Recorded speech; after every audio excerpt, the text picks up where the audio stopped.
Zhao Junxiang, Mo Wanqing. Sana'y mabuhay kayo ng matagal. Sigurado kayo. Chuningyo, hindi pa sapat ang pagkabilanggo mo? Anong ginagawa mo? Ako na.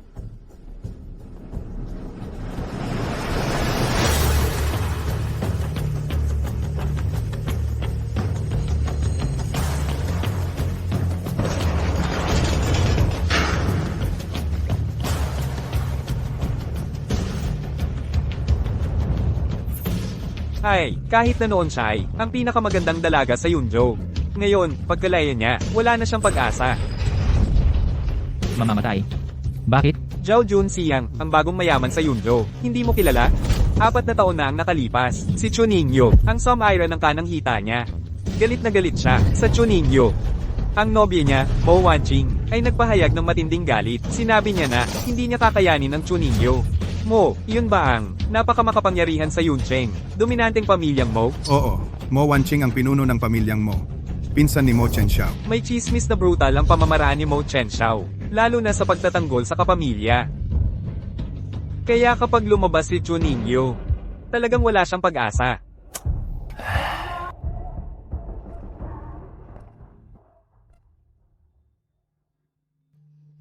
Mamamatay ba ako?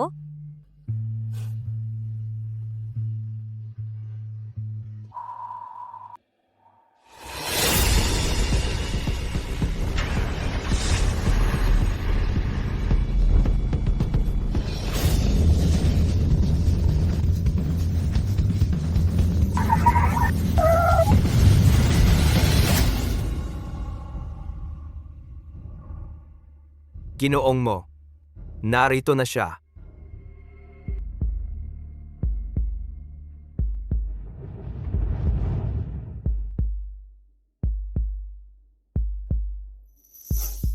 Dapat alam mo ang kalagayan mo ngayon. Bago ako lubusang nakalaya, ipinadala ko ang isang black card sa pinuno ng pamilyang Mo. Ngayon, ako ay nakaharap sa kanya.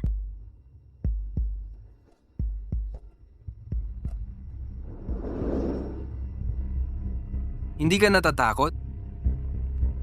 Hindi. Dahil hindi niya gustong patayin ako.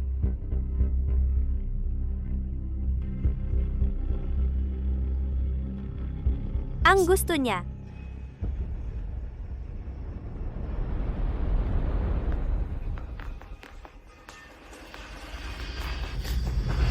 Gusto niyang makipagtalik sa akin.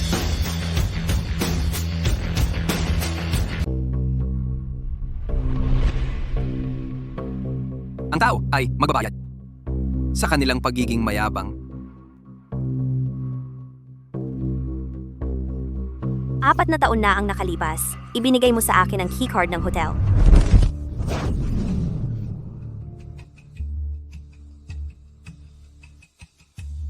Kung mayroon kang anumang kailangan, maaari kang lumapit sa akin anumang oras. Umalis ka. May sakit ka ba?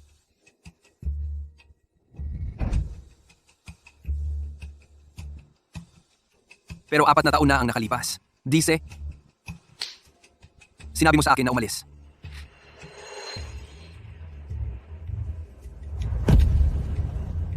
Humihingi ako ng paumanhin sa aking kamangmangan noon dahil agad-agad kang dumating para kunin ako mula sa kulungan. Alam ko na alam mo na handa akong magbayad ng anumang halaga para humingi ng proteksyon. Kung hindi, maaari mo lang ako hindi pansinin. Hayaan ng pinsan mong babae at ang asawa niya na maghiganti sa akin. Hindi ka ba natatakot na ako ay kumakatawan sa kanila para maghiganti?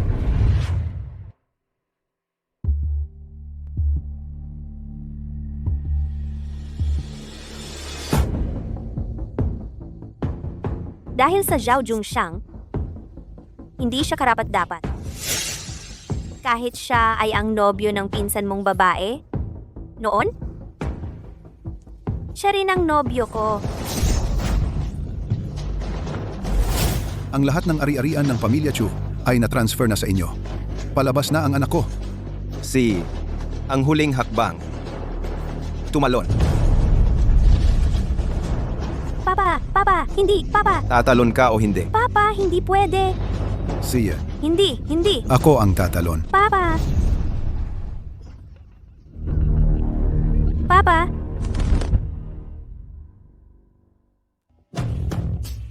Ang mahirap na batang ito nakakuha ng aking pamilyas mga ari-arian para makapag-asawa sa pamilya mo.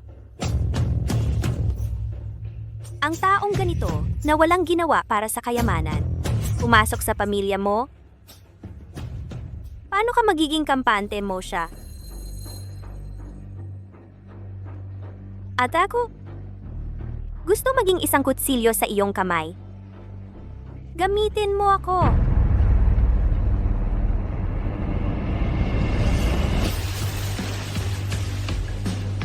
Ang kutsilyong ito, maari bang tumama sa mga mo?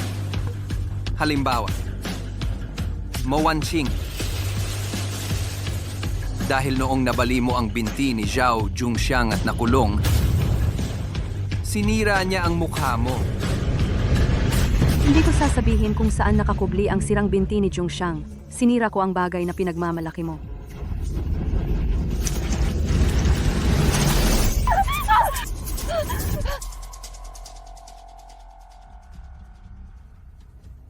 Ang peklat na maaaring ayusin. Sa plastic surgery, hindi ko iyon pinoproblema. Alam ko na protektahan mo ang sarili mong pamilya mo siya. Hindi ko hahayaan kang mahirapan.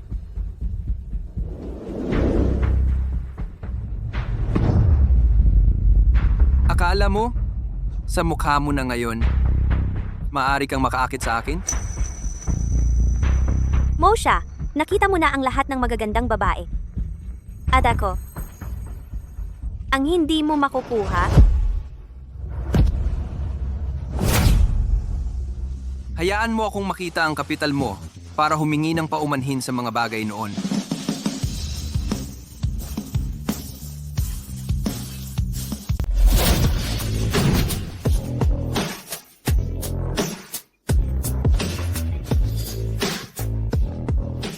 nawawala sa sarili. Ang mukha ko, makakaapekto ba ito sa katapatan ng paghingi ko ng tawad? Hindi mo ba ako mapapalimot niyan? Sumusunod lang po ako sa utos ninyo.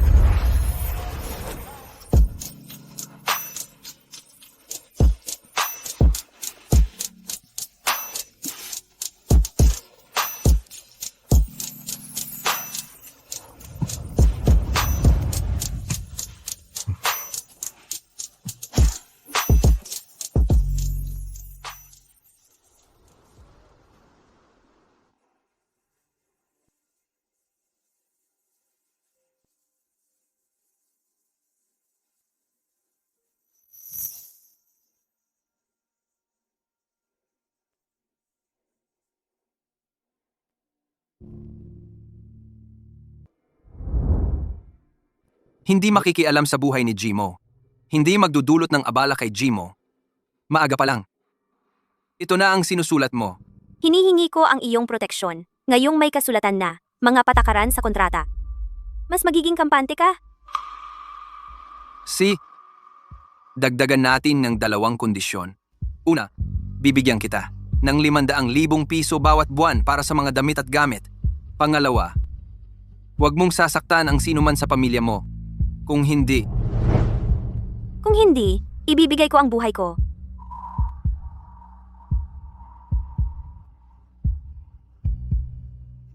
Heto, parehong lumagda.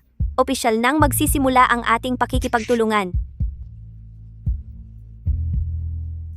sabihin mo, ano ang plano mo ngayon? Para mabigyan ng sorpresa ang aking sponsor. Sikreto muna.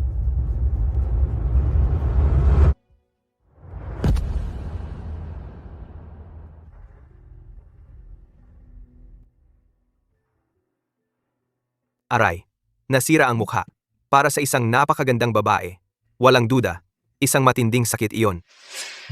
Mo, talaga bang naniniwala kayo na hindi maghihiganti si Gieng? Tuning you kay Gieng. Wanqing? Sa ugali niya, paano niya hindi paghihigantihan? Parang kilalang kilala mo siya. Nitong nakaraang 4 na taon. Hindi lang isang beses kayo nagkita, di ba? 4 na taon na ang nakalipas. Hindi lang isang beses kayo nagkita, di ba?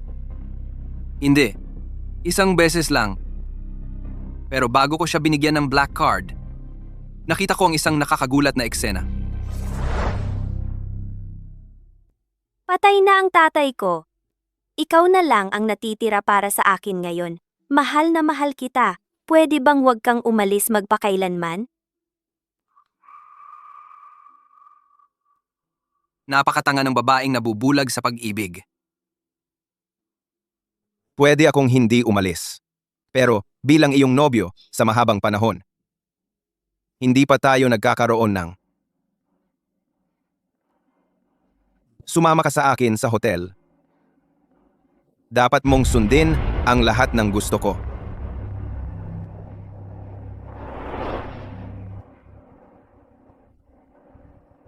Hintayin mo ako. Kukunin ko ang kotse. Si.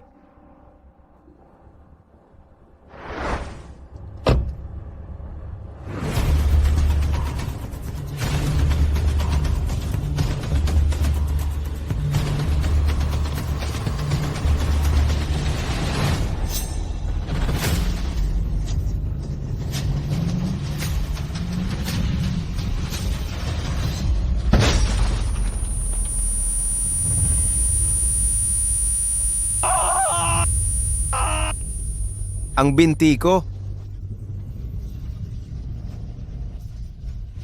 Ang binti ko. Napakalupit naman ng babaeng yon. At binigyan mo pa siya nitong black card na sumisimbolo sa walang katapusang kapangyarihan. Ano ang nararamdaman mo sa kanya? Ang babaeng yon, may pinakamatamis na bibig at pinakamapait na puso. Kahit gaano pa karami ang sabihin niya, hindi mo dapat paniwalaan. Pero bago namatay ang iyong lolo, hiniling niya sa iyo na ipagtanggol ang bawat miyembro ng pamilya mo hanggang sa huli. Kapag nagkaroon ng problema si Chu Ningyu at si Ge Eng, Wan Qing, paano ka magpapasya? Pagdating ng panahon, si Chu Ningyu ay kikilos na, binibini Wan Qing. Paano po kayo magpapasya?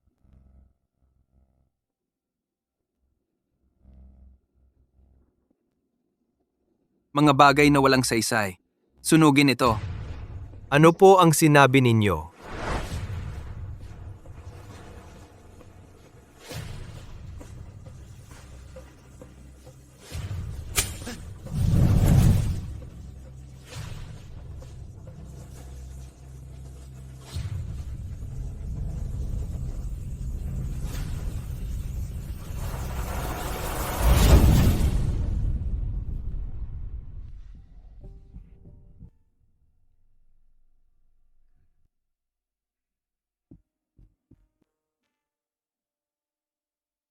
Tatay. Dahil sa hayop na si Zhao Zhongxiang, hindi nakapag-ayos ng magandang libingan para sa inyo. Nanay, hindi ko rin naprotektahan. Anak, Asawa, nanay. Bakit hindi ninyo ako pinapansin? nanay, anong nangyari sa'yo, nanay? Nabaliw dahil sa pagkabigla. Nanay, bitawan mo ako.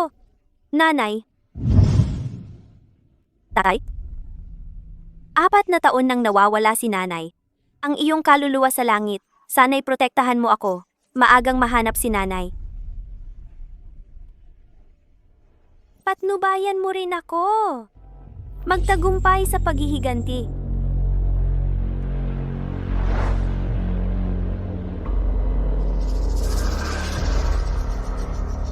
Wan Qing, paumanhin. Malapit na tayong ikasal. Bigla na namang sumakit ang binti ko. Ang kalusugan ang mahalaga. Doktor, anong nangyari sa kanyang binti? Ang sakit sa binti ay dahil sa hindi komportableng prosthetics na nagdudulot ng pagkaipit ng nerbiyos. Pero ginamit ko ang pinakamahusay na prosthetics. Kahit na ang pinakamahusay na prosthetics ay hindi makakapantay sa likas na koordinasyon ng katawan ng tao. Ang ganitong sakit, hindi maiiwasan. Kasalanan ni Chu Ningyu. Si Chu Ningyu ang maliit na kaibig-ibig. Ang dahilan kung bakit naputol ang binti ko at itinago pa ang aking putol na binti, kaibig-ibig. Zhongxiang, huwag kang mag-alala. Nagpatawag na ako ng tao upang gapusin si Chu Ningyu. Ang ginawa niya sa'yo. Gagantihan ko siya ng 10 beses. Ginoong Zhao. Ang iyong kaibigan ay nagpadala ng regalo. Ang aking kaibigan.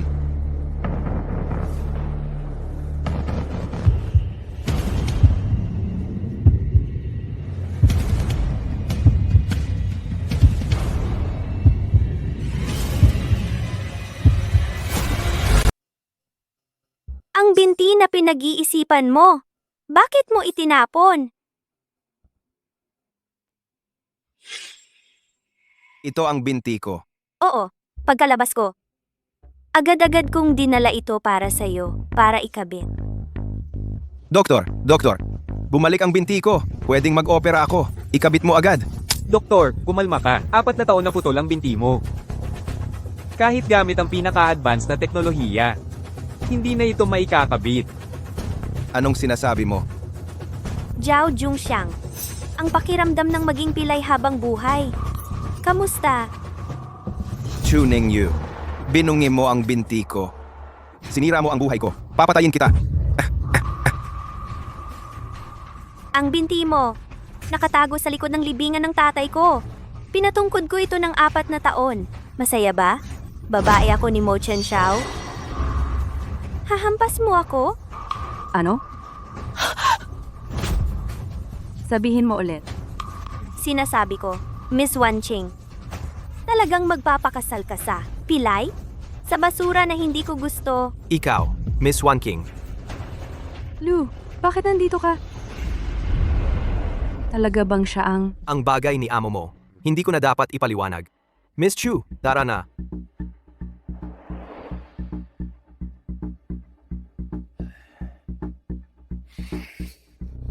Talagang nakakonekta siya sa leader ng pamilya mo. Miss Chu, gusto kang makita ni amo mo. Ngayon,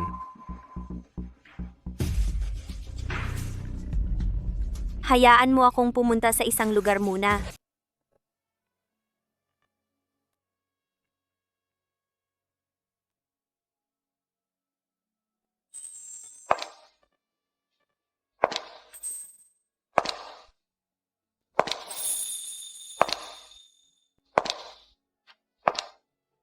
Mabilis ang pagkilos mo para maghiganti.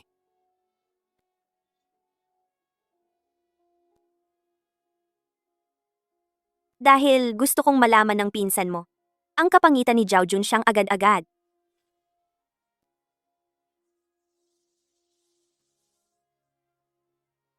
Pero napakatagal ng pagbalik mo.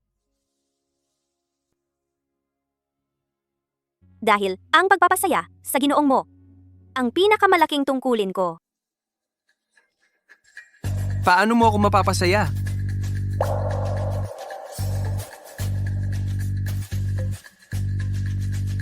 Nagpa-plastic surgery lang ng konti. Hindi ko alam kung ang sponsor ay nasisiyahan.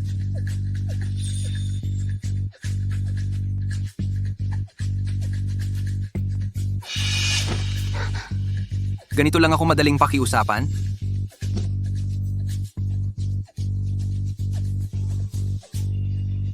Eto kaya? Para sa'yo, walang halaga to.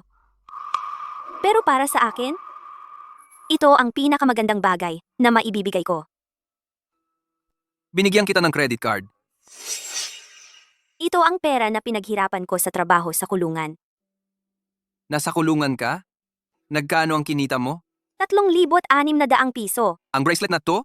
3,600 piso. Para sa'yo, ibinigay ko ang lahat ng pagmamahal ko. Munting fox.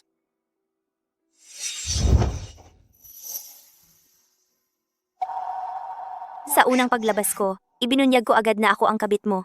Huwag kang magalit, ginoong mo. Talagang hindi ka gumagawa ng negosyo na walang kita?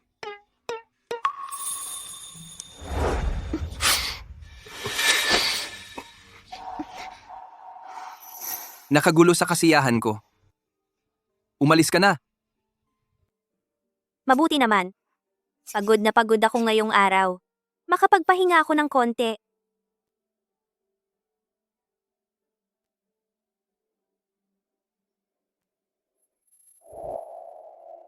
Miss Chu ngayong araw ay nag-alay sa ama niya. Kumuha ng broken leg, sinaktan ang Zhao Zhongxiang. Nagpa-plastic surgery sa ospital, tinanggal ang peklat, at bumili ng pinhole camera. Hindi alam kung saan gagamitin. Alam mo ba kung bakit pinabalik ko siya agad-agad? Hindi ba gusto mong makipag-sex sa Miss Chu? Napakahilig ni Wanqing sa Zhao Zhongxiang. Sa pagpukaw ni Ningyu, tiyak na maghihiganti siya.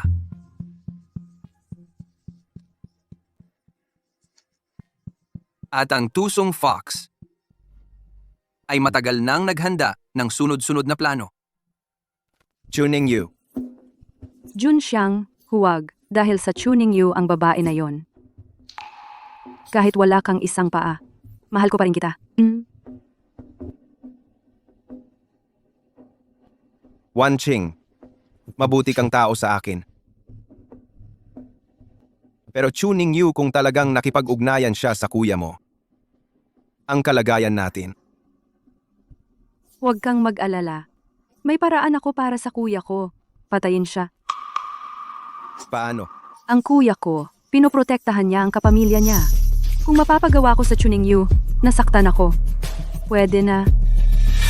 Paano mo gagawin? Aayain ko siya. At sabay aayain ang kuya ko.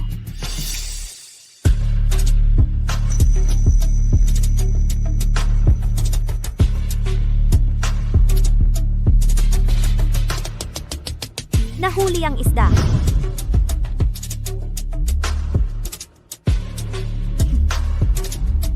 Bahagi ng katawan. Paano madaling ibigay?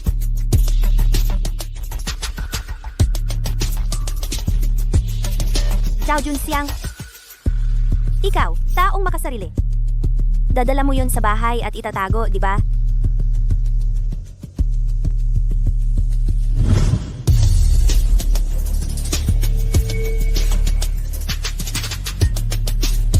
Si Mo Wanqing, magpapanggap siya sa akin. Tulungan mo ako para baliktarin ang plano niya.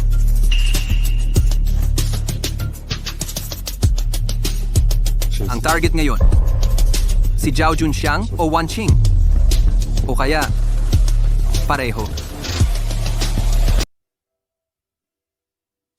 Gusto mo akong patayin. Ang pinakadirektang paraan ay magkunwaring itinulak mo ako sa tubig. At ipakita ito kay Mo Chen Xiao para magalit siya. Ang babaw ng paraan mo. Miss Mao! Miss Mao! Bakit mo ako inimbita rito? Miss Chu, tama ka pala noon.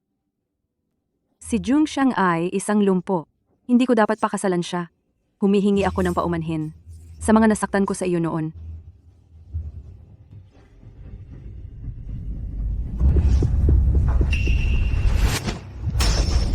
Tulong! Bilisan mo! Tulong!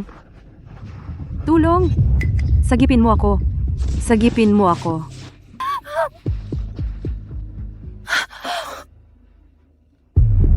Wanqing, ayos ka lang ba? Chuning Yu, may sira ba ang ulo mo? Anong galit ang meron ka? Sa akin mo ibuhos. Bakit mo pinag-initan si Wanqing? Kuya, nakita mo na. Hindi naman ako marunong lumangoy. Itinulak ako ng babaeng ito sa tubig. Ipaghiganti mo ako. Ganoon ba? Oh, hindi mo ba nakita mismo? Young Master Mo, si Miss Wanqing ang tanging pinsan mo. Paano ko siya masasaktan? At saka, may ebidensya ako na. Wala akong kasalanan. Wala kang kasalanan. Mismo, bakit mo ibinintang kay MS, Joe? MS, Mo, magkwento ka sa amin. Sagutin mo ang aming tanong. Ako? Hindi ko maintindihan ang sinasabi ninyo. Nakuha namin lahat sa video. Live na live ang buong pangyayari. Nakita ng buong internet. Ikaw mismo ang nagtulak sa sarili mo sa tubig. Kung nagtagumpay ang panlilinlang kay MS, Joe. Iyon ay pagpatay. Makukulong ka, Miss Mo. Ito ay paninirang puri at panlilinlang. Kilala si Mismo bilang mayabang at mayaman. Bakit gagawa ng ganitong kahiyahiyang bagay? Nawasak ang buhay ni MS, Joe. Napakahirap na ng kalagayan niya. MS, Mo, gusto mo pa ba siyang lubusang patayin? MS, Mo, bakit ginawa mo ito? Dahil ba sa fiancé mo, na ex-boyfriend ni MS, Joe? Sagot po. Mismo, magsalita ka naman. Nakita ng buong internet ang panlilinlang ni Miss Wanqing. Nalaman din na Zhao Junxiang ay dating fiancé ni Miss Chu. Nag-init ang damdamin ng lahat. May mga nagkamali na si Miss Wanqing ay inosente. Lahat ay nagkakalat ng paninirang puri. Ang reputasyon ni Miss Wanqing. Ang target niya ay hindi lang ang reputasyon ni Wanqing. Huwag mong kalimutan, ang mga kumpanya ni Wanqing at Zhao Junxiang ay mga nakatalang kumpanya. Nagsara ang stock market. Kalokohan. Panlilinlang lang sa isang babae. Napakabilis ng pagkalat ng balita. Imbestigahan mo. Ang mga reporter sa lugar, imbestigahan ang background. Ang mga influencer at media na nag-udyok sa pagbagsak ng bahagi ng pamilya, mo imbestigahan din. C. Sandali. Maghanda ng sasakyan. Pupunta rin ako sa lugar. Kuya, tulungan mo ako. Kuya. Malapit na bumagsak ang stock. Oras na para tapusin. Mr. Mo, Miss Wanqing nagpanic. Tulungan mo siyang ayusin ang sitwasyon. Nagpapanggap.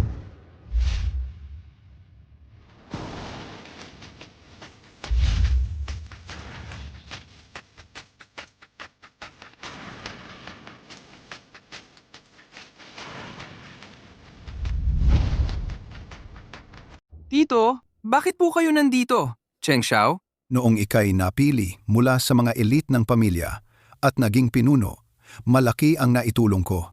Bilang nakatatanda at may utang na loob ka sa akin, ngayong ilalantad ko ang paglalaro ng iyong kabit? Hindi mo ako pipigilan, di ba? Huwag kayong mag-alala, Tito. Sabi ko na, hindi ko hayaan si Mama. Tawag. Kayong mga reporter kagabi ay tumanggap ng tawag. Tumawag si Chuning Yu, kaya nandito kayo ngayon, tama ba?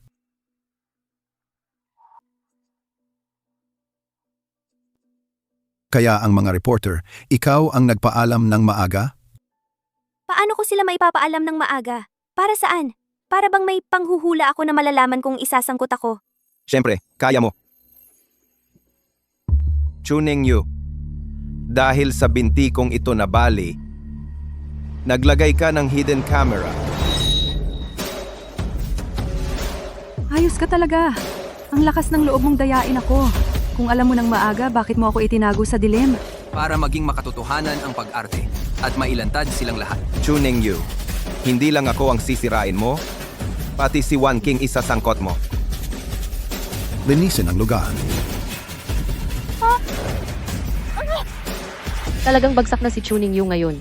Si Mo Chen Xiao, sobrang protektado sa pamilya. May mga has gumawa nito sa kapamilya niya. Kapag kumilos si Yang Master Mo, kapag kumilos na siya, kayang gawing impyerno ang buhay ng isang tao. Hi! Ang pamilyang Mo, marami palang matatalino. Kuya, nangako ka kay Lolo.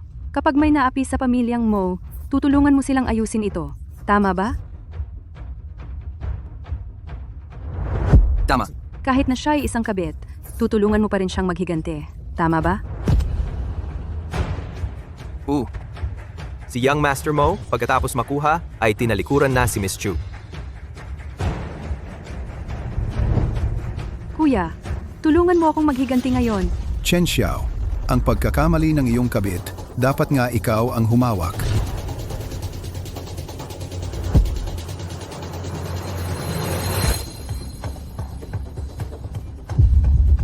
Sabihin mo, paano mo gusto kong tulungan kang maghiganti? Baliin mo ang dalawa niyang braso.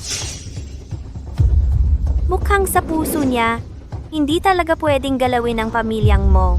May sasabihin ka ba sa akin? Ako. Babae mo ako? Yun lang ba? Yumurak ka sa ating kasunduan. Kaya, huwag kang magalit sa akin.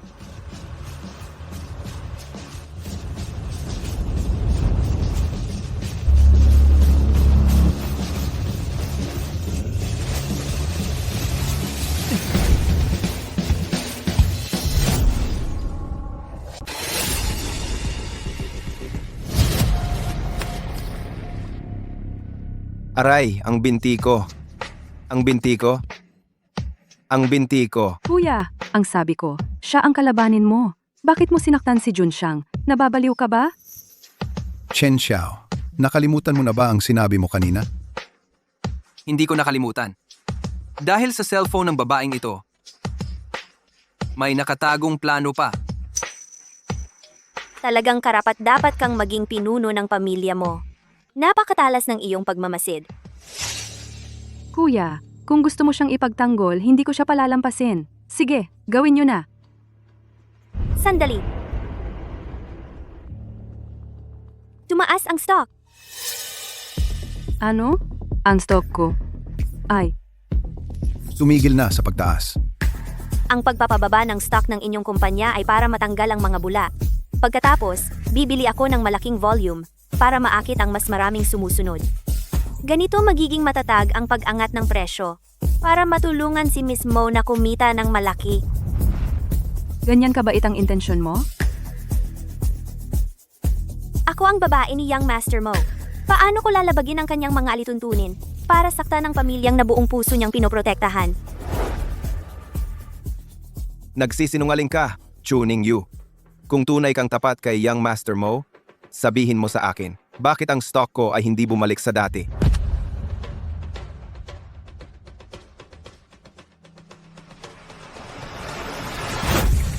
Yung siyang. Ano ka ba? Nakarapat-dapat sa mga bodyguard ko? Kuya, asawa siya ng kapatid mo. Hindi pa naman sila kasal. Chen Xiao, malapit na ang kasal ni na Wanqing at Junxiang. Ngayon, ang maliit na pamilyang ito ay nagkaroon ng napakalaking pagkalugi. Tiyak na ang babaeng ito ang may masamang balak. Ginoong Mo, bagamat ito ay usapin ng pamilya mo, hindi ako dapat makialam. Ngunit kayo, na matagal nang kilala sa mundo ng negosyo, hindi ba ninyo napansin na napakahina ng pundasyon ng kanyang kumpanya? Kaya nga hindi nito kayang tumagal sa anumang pagbabago sa presyo ng stock, ang taong ganito.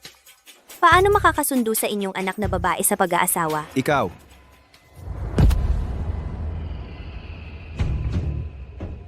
Tito, hindi naman nasaktan si Wanqing. Kung wala nang ibang bagay, aalis na muna ako. Tungkol naman sa pagtulong ninyo sa isang taong walang kakayahan? Bahala kayo.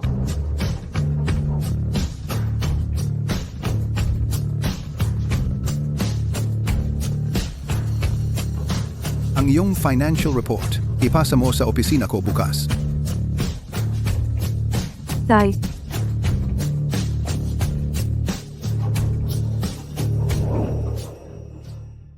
Hoy, paano mo nalaman ngayon na si Miss Chu ay may iba pang plano? Napakatalino niya. Bago niya ibagsak si Junxiang, hindi siya maglalagay sa panganib na galitin ako sa pamamagitan ng pag-atake kay Wanqing. Imbestigahan mo kung magkano ang kinita niya sa stock market manipulation na ito. Wow! Sa labanan sa stock market ngayon, nakakuha si Miss Chu ng 56 million. Isang tira, 2 patay. Ito pala ang tunay na layunin ni Miss Chu sa pagganap ng malaking palabas na ito. Hoy, paano kung si Miss Chu ay wala talagang ibang plano? Sigurado bang puputulin ninyo ang 2 kamay niya?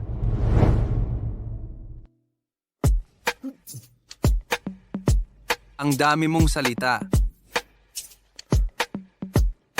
Ngayon, nang sasaktan na si Miss Chu, bakit hindi siya nagpaliwanag na para kumita si Miss Wanqing?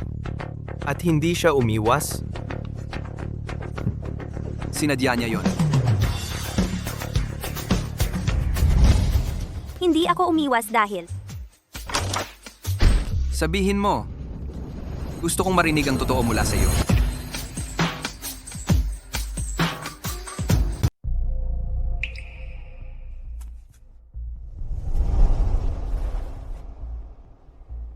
hindi ako umiwas dahil matatanggap ko ang isang malakas na hampas. Kapag nalaman ninyo na tinutulungan ko ang pinsan ninyong babae na kumita ng pera, kayo ay magkakaroon ng pagsisisi at awa. Gusto mong samantalahin ang aking pagsisisi at awa para sa anong layunin? Walang nakakalihim sa iyo, Ginoong Mo. Gusto kong pumasok sa iyong kumpanya.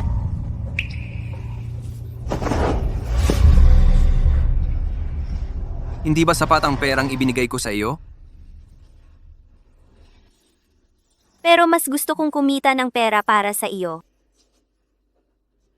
Anong posisyon? Direktor ng pamumuhunan. Malaki nga ang iyong ambisyon. Ang ipinakita ko ngayon na kakayahan sa pananalapi ay nakita ninyo na. Kunin mo ako. Hindi ka malulugi. Kung gayon, punan mo muna ang aking ambisyon.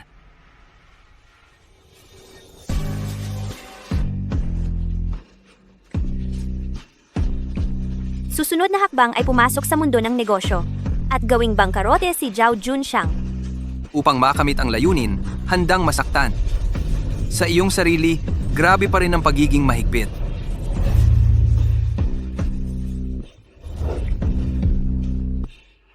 Ginoong Mo,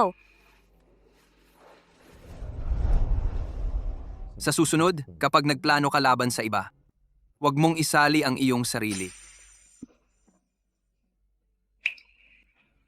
ang dapat niyang pagtuunan ay ang pagplano ko laban sa kanya. At hindi ang pagplano ko sa aking sarili. Bakit? Sa pagitan ng dalawang ito, wala namang kaugnayan, di ba? Dahil ikaw ngayon ay tao ko na. Si,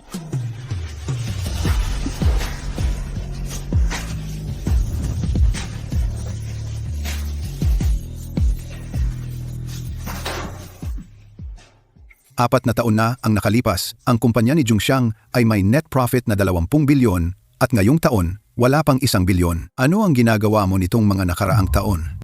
Tito, ang financial market ngayong taon ay patuloy na lumiliit. Ang mga kalaban ay patuloy na naninira sa ating kumpanya. Kaya ako, Tumahimik ka. Ang malakas ay naghahanap ng paraan. Ang mahina lang ang naghahanap ng dahilan. Zhao Junxiang, talagang dapat kong muling suriin ang posibilidad na ikasal kayo ni Wanqing. Papa, paano mo naman si Junxiang ayaw tanggapin dahil lang sa ganitong bagay? Tito, bigyan mo po ako ng isa pang pagkakataon. Nakikipag-usap ako sa Liyun para sa isang collaboration. Kapag natuloy lang ang collaboration na ito, ang net profit ngayong taon, maaaring umabot sa 200 bilyon. Leon, yun. Siya ba ang pinakamayaman sa Jinghai, Leon? Papatignan mo, napakagaling ni Junxiang. Sige, Zhao Junxiang. Bibigyan ko pa ng huling pagkakataon. Kung hindi ito matuloy ang pagpapakasal ninyo ni Wanqing, ay hindi na magaganap. Opo. matandang kaklase. Ang 2 milyon ay naipasok sa iyong account. Gamitin mo ang lahat ng paraan para malaman ang kinaroroonan ng nanay ko.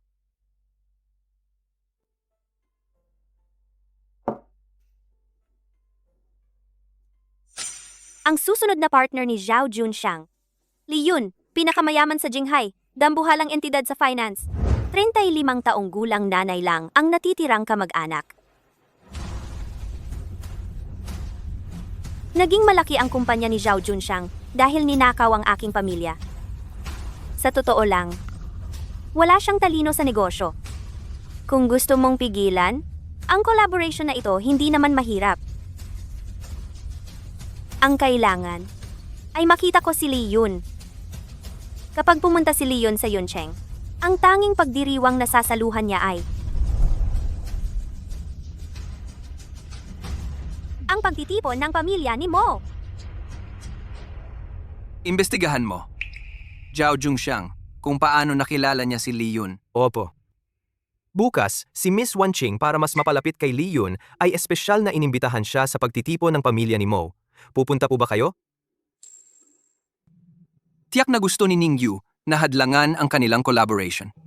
Kaya mas mabuti kung ako presidente mo. May gusto akong pag-usapan sa inyo.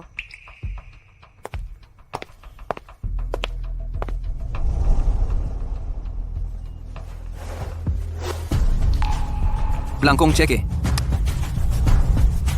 Ano ang ibig sabihin? Kung maaari makipag-ugnayan sa pinakamayaman sa Jinghai, ang kumpanya ay makakakuha ng hindi bababa sa 10 bilyon.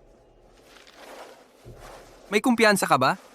Pakiusapan siyang makipag-ugnayan sa Mo Group. Oh,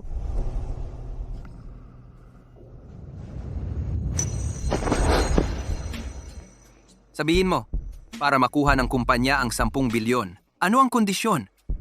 Dalhin mo ako sa pagtitipon ng pamilya mo. Ha? Dahil ito ay pagtitipon ng pamilya. Dapat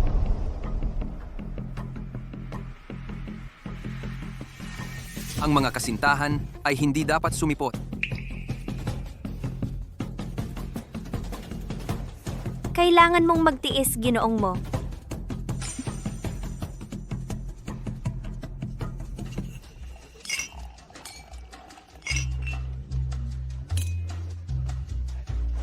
Papa Junxiang ay nakipag-ugnayan na sa Director Lee. Sa pagkakataong ito, siguradong makakaya niya makakuha ng malaking negosyo. Oh, sana nga.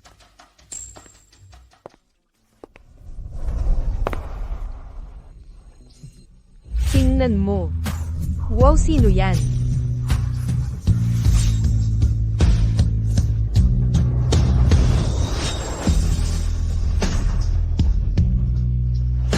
Anong mayamang babae? Ang ganda. Parang Diyosa ang ganda.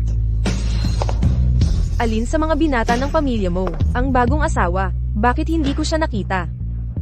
Anong asawa? Isa lang siyang kabit. Para lang aliwan. Ano? Isa lang siyang. Para lang aliwan. Director Litara. Tuning you. Bilang alaga ni Ginoong mo, dapat alam mo ang mga patakaran, ang hapunan ng pamilya mo. Dapat ba dito ang mga katulad mo? May mga basura na pumasok. Tito, ito ang pagtitipon ng pamilya na inorganisa mo. Dapat mong asikaso ito. Wanching. Mayordomo, palabas mo siya. Sino ang may lakas?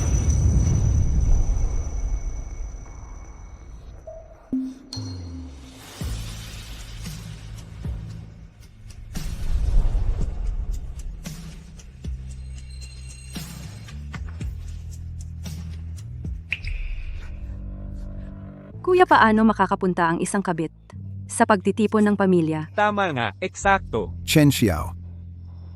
Ang mga patakaran ng pamilya mo, dapat alam mo. Siyempre makakapunta siya.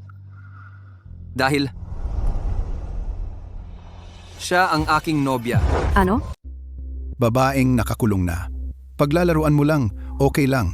Pero papakasalan mo pa? Nakakulong na. Kasintahan. Hindi siya karapat-dapat? Ginawa nitong babae ang sarili niyang kasintahan para makapasok. Siguradong gusto niya akong guluhin. Kailangan kong umaksyon agad.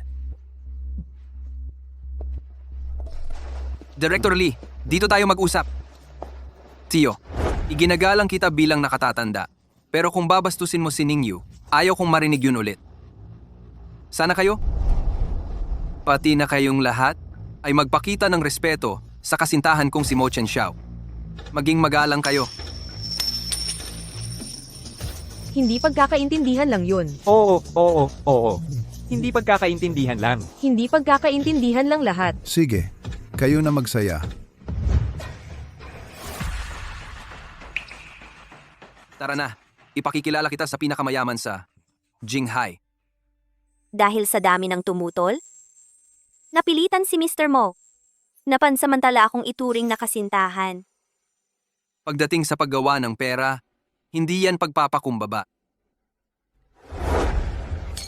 Tuloy.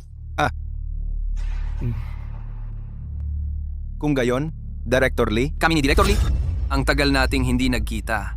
Mr. Mo, paano namin tatawagin ang iyong asawa? Tawagin niyo na lang akong Ningyu? Narinig kong mag-invest ka sa finance. Director Lee, sakto, consultant ako sa ganitong bagay. Batay sa negosyo ng kumpanya mo, gumawa ako ng analysis report. Baka gusto mong tingnan. tuning you. Huwag kang magmalaki dahil nandito si Mr. Mo at maghangad ng higit pa.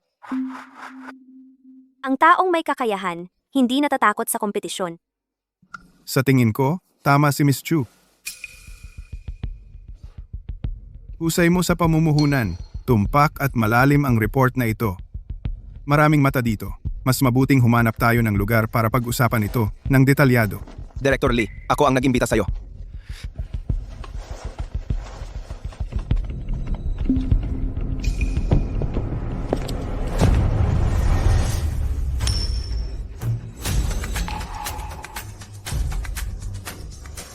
Pasensya na, Mr. Mo.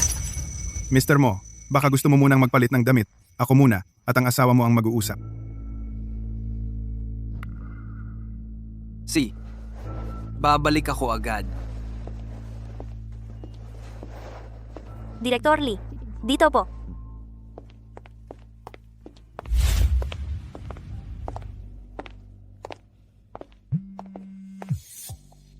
Miss Chu, saglit lang. May tatawagan ako. Maupo ka muna. Si,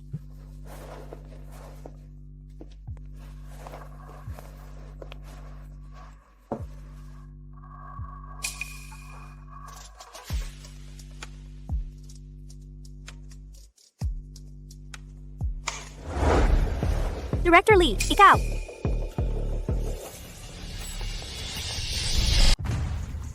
Pinalayo mo si Director Lee. Hindi ko naman kailangang palayuin siya. Bago mo pa makilala si Lee Yun kasama ni Ginoong Mo, nakausap ko na siya para magkaroon ng dahilan na tayo ay magkasama.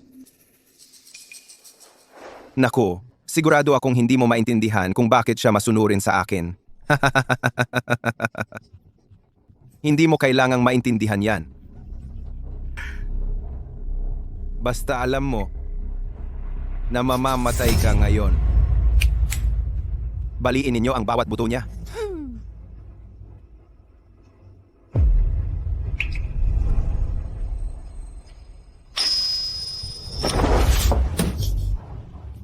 Tuning you, guguluhin kita. Siyempre, kailangan kong maghanda ng mabuti. Zhao Zhongxiang. Ako ay kasintahan ni Mo Chen Xiao. May lakas ka bang saktan ako? Ilang buhay mo ang isusugal? Naku, natatakot ako. Ipakikilala ko sa iyo. Ang dalawang senior na ito, noon may maliit silang hilig na mahilig mang-api. Hahaha. Ngayong nakita kanila dito, ang mga susunod na mangyayari ay wala na akong kinalaman. Simulan na. Oh, siya nga pala? Kung gusto ninyong mag-enjoy, silang. Si, hahaha. Magsimula na tayo. Ginoong Mo, ipinag-utos ninyo sa akin na alamin kung paano nakipag-ugnayan si Zhao Zhongxiang kay Lee Yun. Nalaman na ang dahilan. Tingnan ninyo.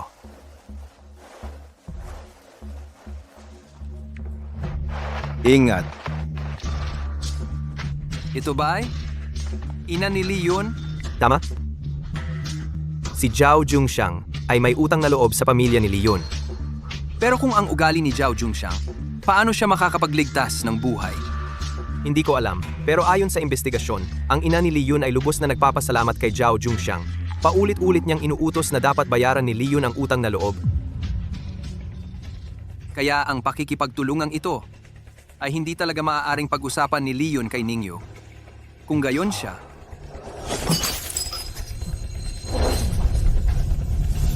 nasa panganib si Ningyu. Matandang kaklase. Matagal ko na yang hinihintay. Huwag kang tatakas. Si, pare. Gusto mo bang mamatay? Ganito ka pa rin, di ba?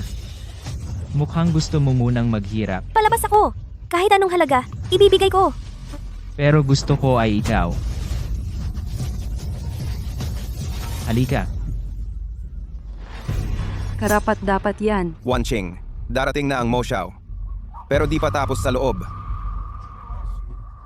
Huwag kang mag-alala, may paraan ako. Tandaan, tawagin mo ang tatay ko pagkatapos.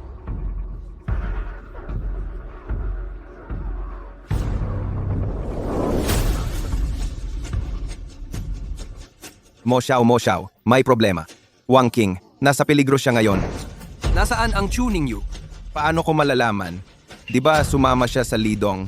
Ang pinakamahalaga ngayon ay Wanqing muntik na siyang mamatay sa apoy. Kuya, sagipin mo ako. Ano pang hinihintay? Tumawag ka na ng 119. Ang pintuang yon, ang fingerprint mo lang ang makakapagbukas niyan. Imposibleng makapasok ang iba. Paano napunta si Wanqing sa kwarto ko? Hindi ba't humingi siya ng tawad sa'yo? Bigla na lang nakalock yung pinto. Tapos nagliyab na ang kwarto. Chen Xiao, halika rito. Bakit ako nasa kwarto mo? Narinig ko ang daing ni Wanqing. Anong nangyari sa kanya? Kuya, ang sakit. Sagipin mo ako. Kuya, ang sakit talaga. Sagipin mo ako. Bilis. Halika rito.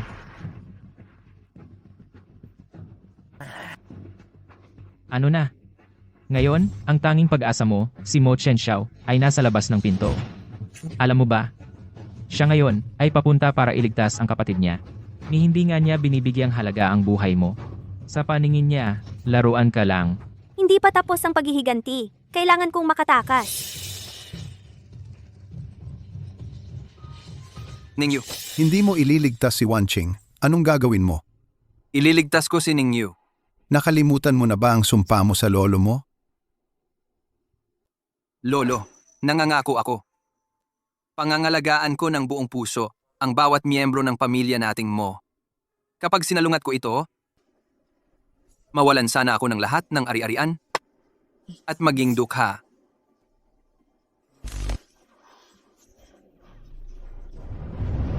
Kailangan kong iligtas si Ningyu. Kapatid mo yon sa dugo. Tanggapin mo na ang kapalaran mo. Mamatay kayong lahat. Lalabanan kita. Wag. Ningyu! Nandito ka na. Ningyu! Chen Xiao. Sa tabi ni Wanqing.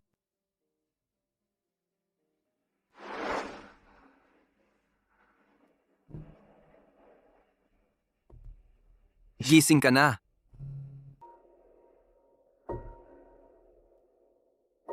May nararamdaman ka bang hindi komportable? Salamat Ginoong Mo sa pagligtas sa akin. Narinig ko si Binibini Wanqing ay nasa panganib. Kumusta na siya ngayon? Anong oras na ba? Inaalala mo pa ang iba?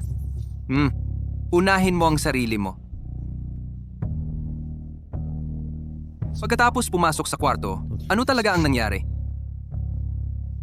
Ang lahat ng ito ay bitag ni Zhao Zhongxiang. Gusto nila akong patayin ng malupit. Sinubukan kong pigilan sila ng buong lakas. Pero buti na lang. Dumating ka ng tama sa oras. Alam mo ba kung gaano ito kadelikado? Maaari kang mamatay anumang oras. Kung alam mong nasa labas ako, bakit hindi ka agad humingi ng tulong? Sanay na ako. Lahat ng bagay ay kailangan kong gawin mag-isa.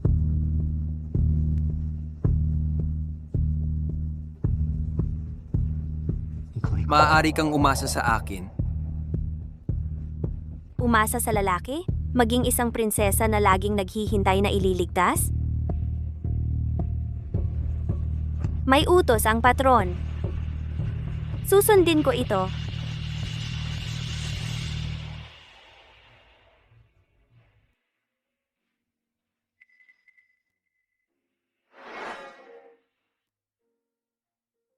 Aking kaibig-ibig na kapatid, paano ka nakalabas sa kwartong ako lang ang makakabukas ng kwarto? Nagbibiro lang ako sa'yo. Kung alam mo na ako'y nasa gitna ng apoy, bakit mo pa pinili na iligtas si Chu Ningyu kaysa iligtas ako? Chen Xiao, tanong ko sa'yo. Alam mo na ba mula pa noon na nagpapanggap lang si Wanqing? O talagang hindi mo inisip ang buhay niya at pumunta ka para iligtas si Chu Ningyu?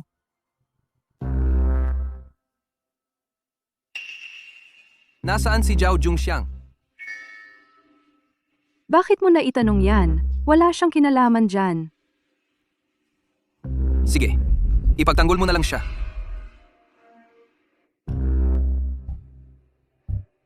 Hindi mo pa sinasagot ang tanong ko Hindi importante.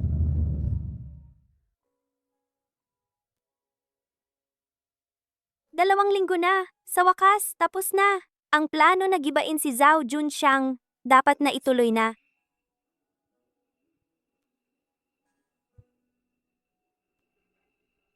Ginoong Mo, totoo na hindi talaga hero si Zhao Zhongxiang.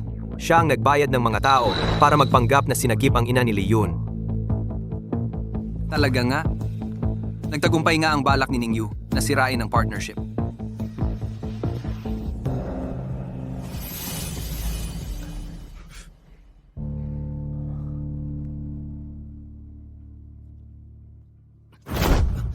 Naglakas loob pang hawakan siya ng hindi nararapat. Napilay ako, kaya si Chairman Lee. Kaya niya? Naghahanap nga ako sa'yo. Ikaw at si Zhao Jungxiang ang panloloko ninyo kay Ningyu. Hindi pa natin napag-uusapan yan. Mali ang pagkakaintindi ninyo, Ginoong Mo. Sa salo-salo ng pamilya mo, humingi nga ng tulong sa akin si Zhao Jungxiang para sa kanya at siging Chu ng pagkakataong mag-usap ng mag-isa. Pero gusto lang niyang maayos ang ilang hindi pagkakaunawaan. Hindi niya inasahan na may masamang tao na makakasalubong si Ging Chu.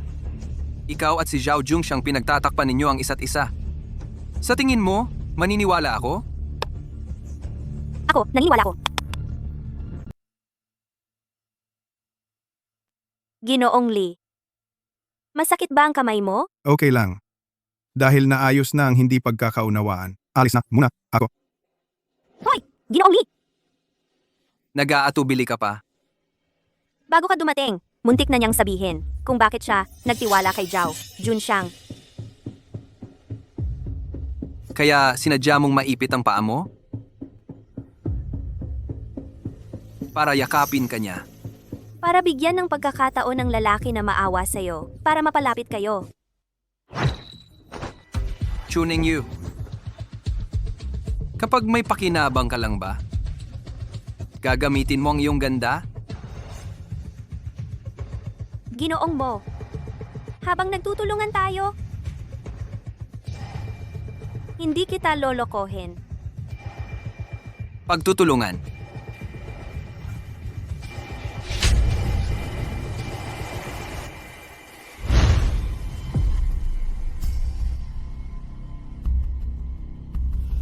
Ano nangyari?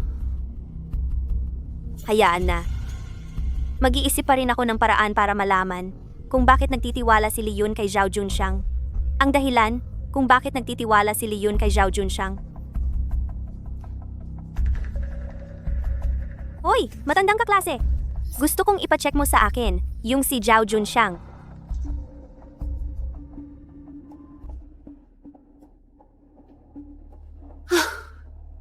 Sa wakas, nakalabas na sa ospital.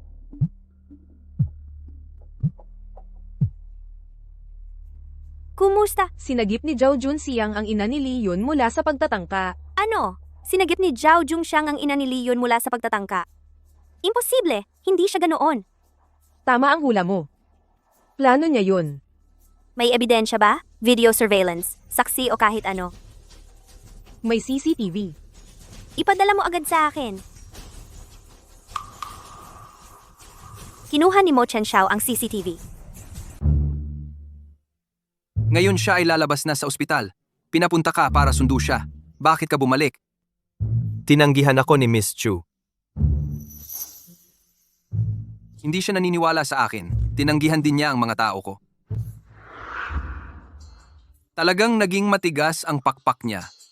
Ayaw mo rin siyang lumipad sa iba. Ilabas mo ang footage. Ibigay mo sa kanya, hindi ba mas mabuti? Hindi ba kayo nagselos at nakalimutan? Miss Chu, nakarating ka na rin.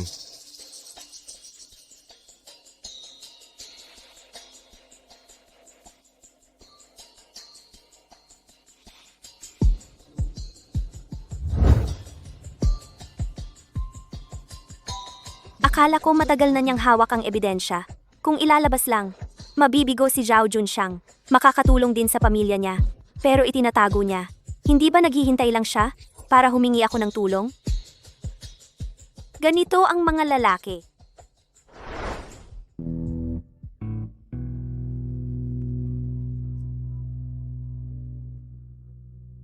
Mr. Mo, noon ako ang nagkamali. Patawarin mo ang babae. Binigyan ng pagkakataon pero hindi bumaba. Nagagalit ka. Wala nga. Kung magagalit ka sa sponsor, hintayin mo na lang natanggalin ka. Gusto ko pa. na manatili sa tabi ni Mo Xiao. Hindi nagsasalita si Mo Xiao. Gusto mo ba na ako ang magpakita ng interes hanggang sa dulo?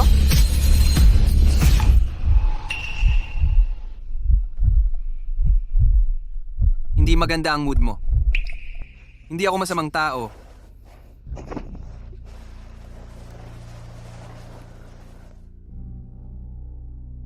Bakit hindi maganda ang mood mo?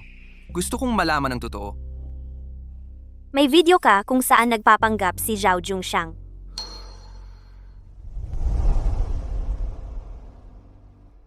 So iniisip mo, sinadyang hindi ko ibigay sa'yo para pilitin kang magpakumbaba sa akin?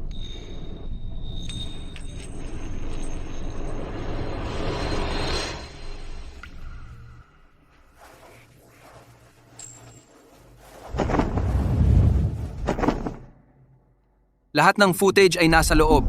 Kunin mo. Ikaw, Ako, Mo Chen Xiao. Hindi pa ako ganun kababa.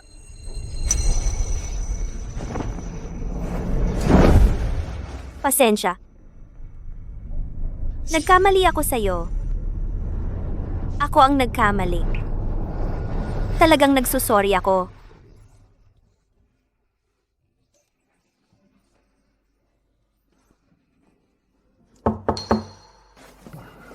Mo Xiao, mag-sign ng kontrata sina Zhao Zhongxiang at Li Yun.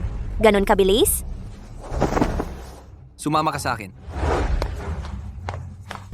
Junxiang, nakapaghanda na ang kontrata ng pamumuhunan. Pag-usapan natin ang pakikipagtulungan ngayon. Salamat po, Director Li.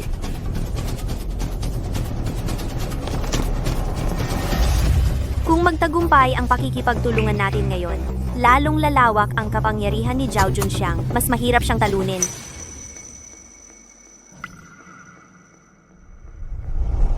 Huwag kang mag-alala. Nandito ako. Hindi mangyayari iyon.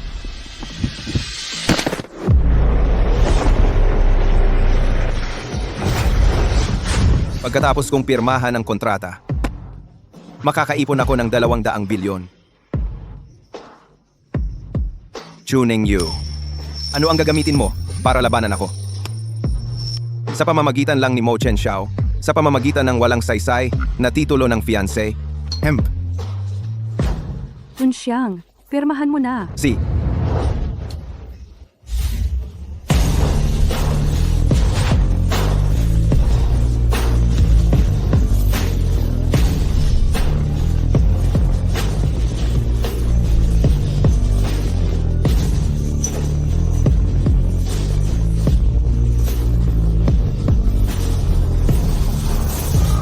Hindi mo maaaring pirmahan ang kontrata.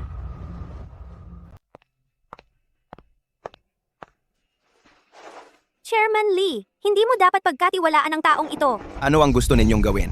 Kayo, Makikita mo sa isang sulyap.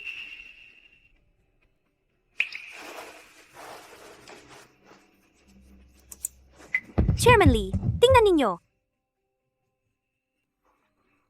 Nakikita mo ba yung babae? Mamaya, ikaw ang magdukot sa kanya. Tandaan mo, gampanan mong mabuti ang eksena. Huwag kang mag-alala. ingat! Aray. Ayos ka lang ba? Tatawag ako ng pulis.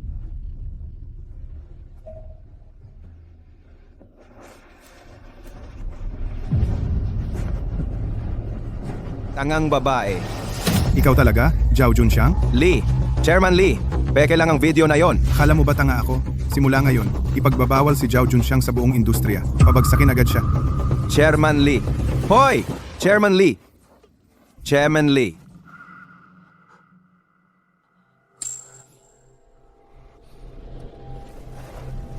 Chuning Yu! Ikaw ang may kasalanan nito.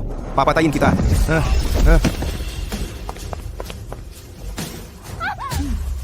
Junxiang, Zhao Junxiang. Huwag kang mag-alala, may mas masahol pang naghihintay sa'yo. Pinakabagong balita. Ang Junxiang kumpanya. ay pinagbawal ng buong industriya. CEO Zhao Junxiang ay nabangkarote. May utang na 100 bilyon. Pinagharangan para humingi ng sweldo.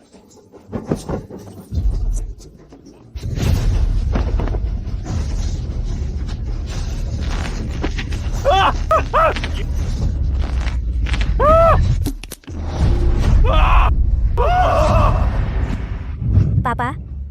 Papa? Nakapaghiganti ako para sa iyo. Nakita mo ba? Mu Xiao, ang panganib sa pamilya mo ay tuluyang nawala. Galit ka. Bakit? Hindi ko sinabi na nawala na ang galit ko. Galit pa rin sa nangyari kaninang umaga.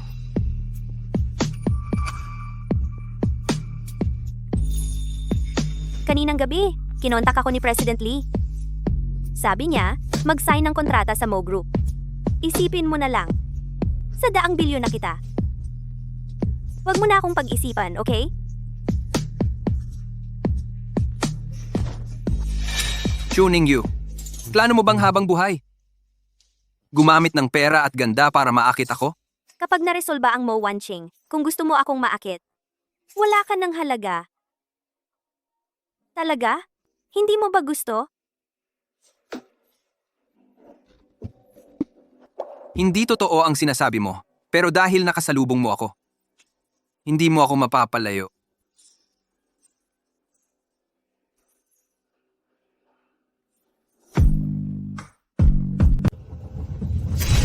Umalis ka. Junxiang. Ang pag-aasawa ninyo ni Wanqing ay wala na mula ngayon. Umalis ka. Papa. Papa, Junxiang. Umalis na. Papa. Junxiang. Wanqing.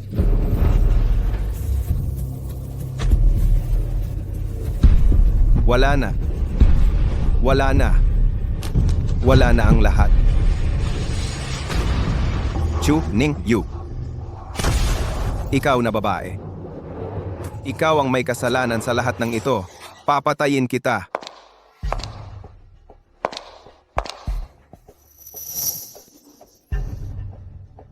Wanqing. Junxiang. Nahanap kita na. Chu Ningyu. Sinira ang pag-aasawa nating dalawa. Gusto ko rin siyang sirain? Sige. Magkasama tayo.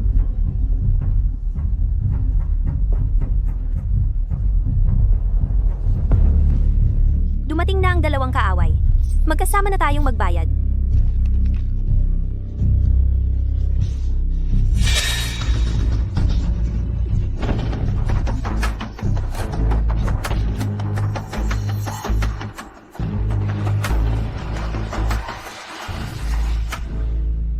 Ginoong Mo, talagang iniisip mo.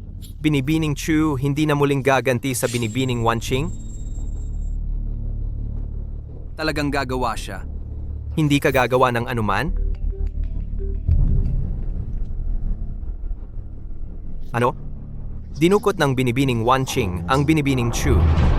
Hindi maganda. Magkakaproblema siya. Umalis na tayo. Sinong magkakaproblema? Chen Xiao.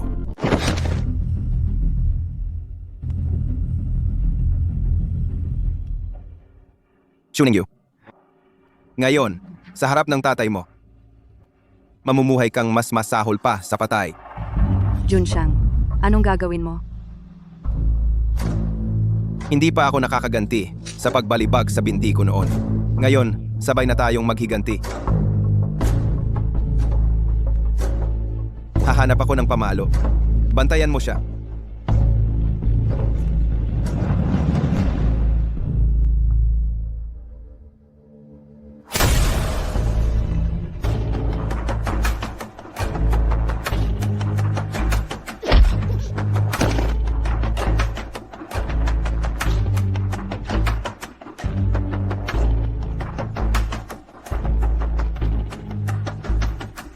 Wanqing, tingnan mo ito.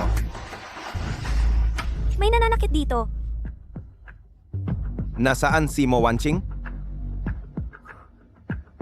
Hayaan na, bahala na. Chu Ningyu, papatikim ko sa'yo ang pakiramdam ng mabali ang binti.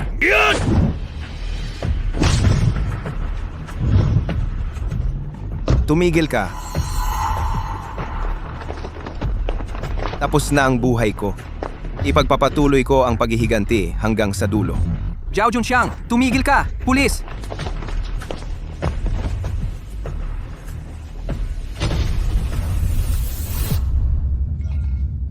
Nandito rin siya. Para matanggal ang hinala na sinadya ko ito. Hindi siya si Chuning Yu. Ano? Hindi siya si Chuning Yu.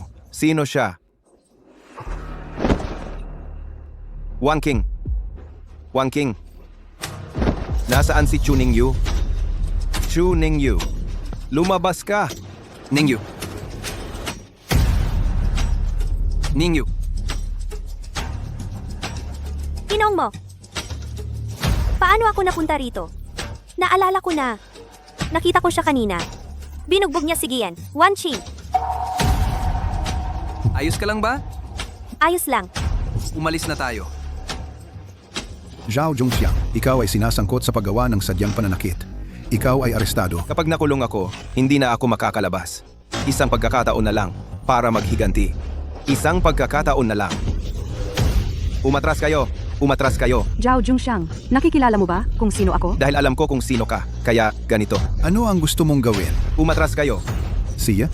Gusto mong mabuhay ang anak mong babae, di ba? Papagpakamatayin mo siya. Ano ang sinabi mo? Ang sinasabi ko, ipadala mo si Chuning Yu sa impyerno. Naiintindihan mo ba? Mabuti. Tatay, kuya, tulungan niyo ako. Mabilis. Patayin niyo siya. Patayin niyo siya. Ikaw pala ang nobya ni Chen Xiao. Siguradong ayaw mong ang kapatid niya ay madamay dahil sa'yo.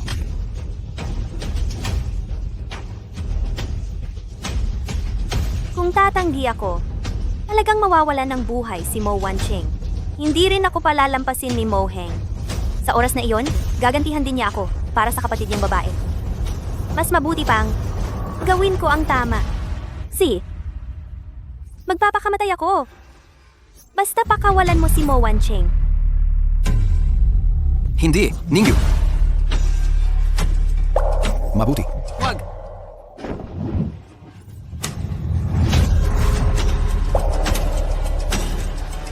Sino ang nagsabing ipagpapalit kita? Sinong nagsabing ipagpapalit kita sa buhay ko? Anong sinabi mo, Chen Xiao? Ikaw talaga. Kuya, anong sinasabi mo? Ako ang kapatid mong babae. Kung pakakawalan mo si Wanqing, baka maganda pa ang kalalabasan mo. Kung hindi, Anong gusto mong gawin?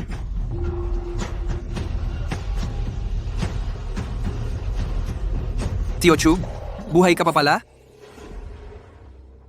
Papa,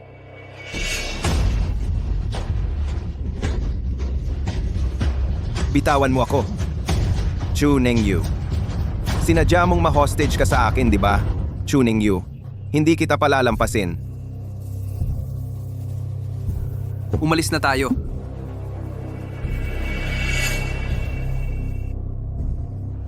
Ayos ka lang ba? Ibalik mo ang binti ko.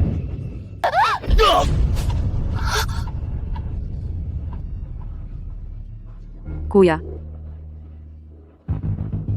Chen Xiao. Chen Xiao. Chen Xiao. Chen Xiao.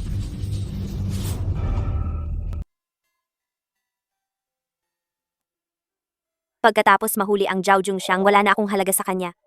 Bakit niya ako sinagip kahit na delikado para sa kanya?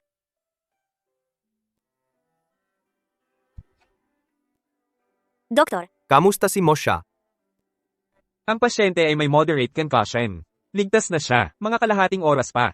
Magkamalay na siya.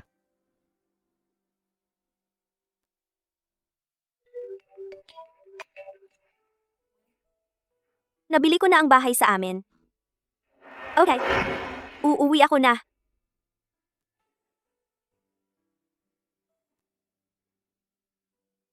Miss Chu, nagkasakit si Mosha dahil sa'yo. Hindi mo man lang siya hinintay para magkamalay. May doktor dito. May nurse. Wala ako.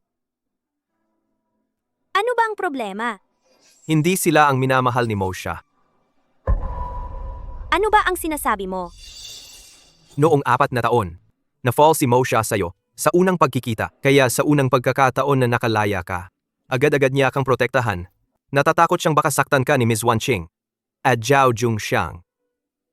Kahit noong nasunog ang bahay ni Miss Wanqing, nangyari sumagip siya sa'yo kahit na delikado. Ang proteksyon niya sa'yo, pag-aalaga, pagmamahal? Hindi mo ba nararamdaman? Noong nasunog ang bahay ni Mo Wanqing, sinagip niya ako. Dahil matalino siya. Alam niya na peke ang sunog. Tungkol sa pag-fall sa unang pagkikita.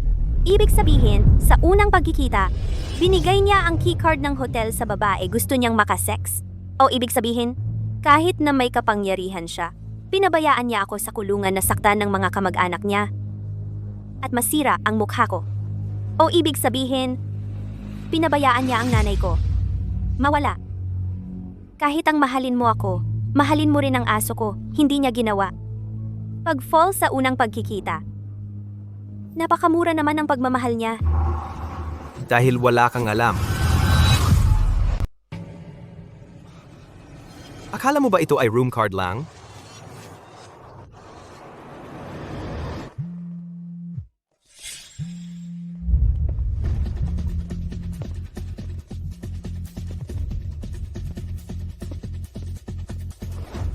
Ito ay ang direktor ng Central Hospital. MS, Chu, bakit mo kami tinawag gamit ang black card? Ano ang iyong utos?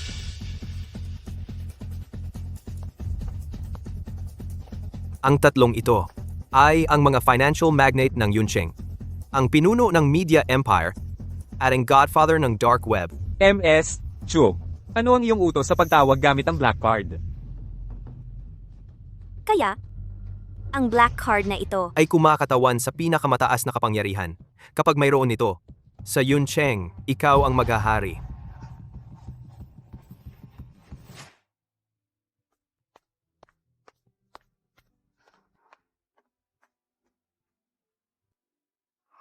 Kahit na ang pagkakataong ito na ginamit mo ang kanilang plano laban sa kanila upang itaksi si Miss Wanqing, ay nasa loob ng inaasahan ni Young Master Mo.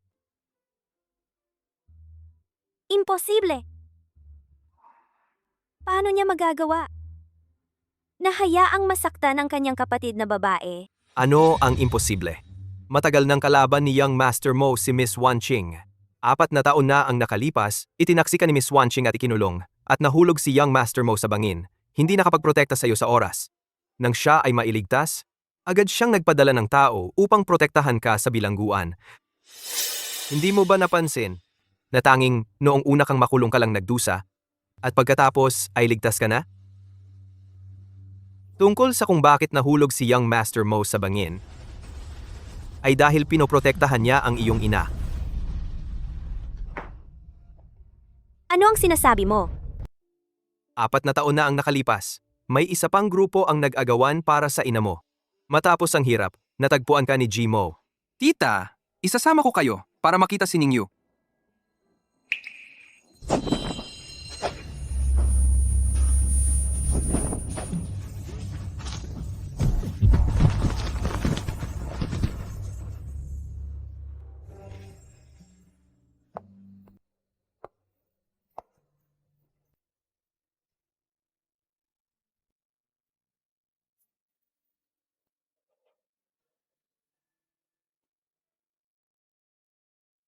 Napakarami mo nang ginawa para sa akin. Bakit hindi mo sinabi kailanman?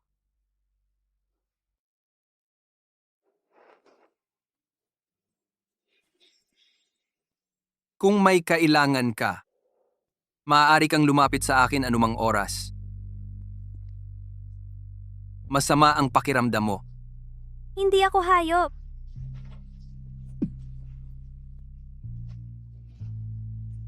Sino ang nagsabing ipagpapalit kita sa buhay ko? Tangga. Ikaw ang pinaka. Tangang-tangga sa buong mundo.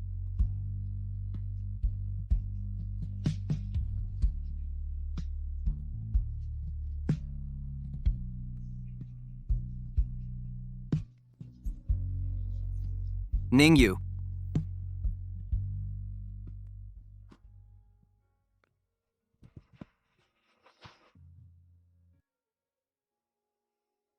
Nasugatan ka ba? Ayos lang ako, Chen Xiao. Ito ang unang beses na tinawag mo ako ng ganyan. Kung ganoon, sa mga susunod? Ganito na lang kita tatawagin? Okay lang? Ikaw? Alam ko na ang lahat. Ang pagtatangi mo sa akin. Pagpapaubaya? At pag-protect. Alam ko na ang lahat.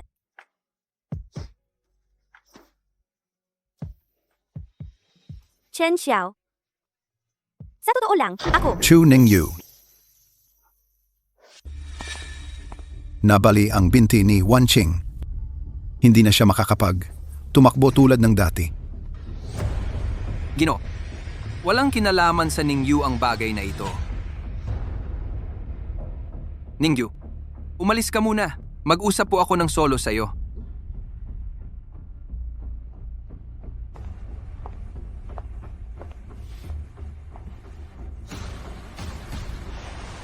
Walang kinalaman sa kanya.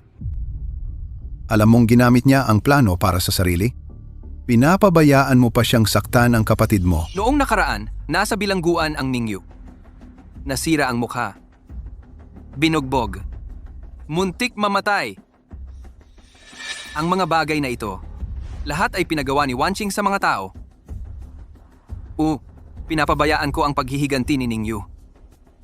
Pero hindi ba dapat siyang maghiganti? Hindi ba takot kang patayin niya ang Wan Qing? Hindi siya gagawa. Alam ko siya. Siya ay ganito. Isang bahagi ng paghihiganti. Isang bahagi ng pagbabayad. 10 bahagi ng paghihiganti. 10 bahagi ng pagbabayad. Hindi nagdulot ng pagkamatay ang Wanqing. Natural, hindi niya kukunin ang buhay ni Wanqing. Si. Ikaw talaga ang magandang kapatid ni Wan Qing. Ang magandang pamangkin ko. Kung gayon, ano ang iniisip mo? Pagkatapos maghiganti sa Zhao Zhongxiang at Wan Qing, Chu Ningyu ay titigil.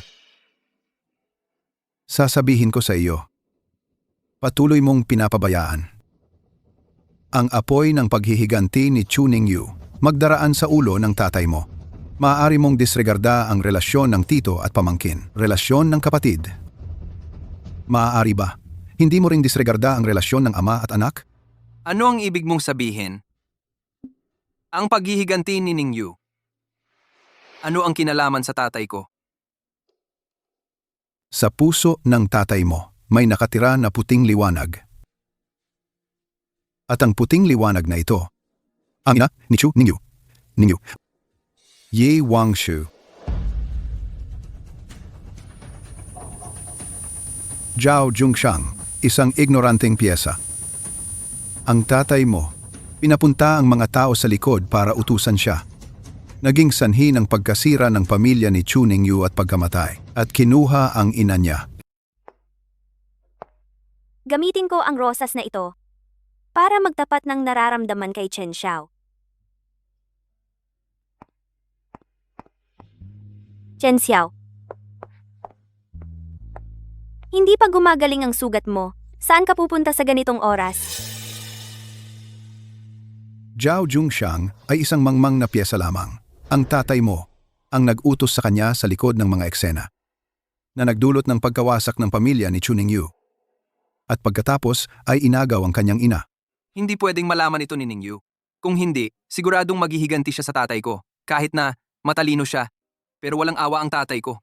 Kapag nagkabanggaan sila. Ay, Chen Xiao. Chen Xiao.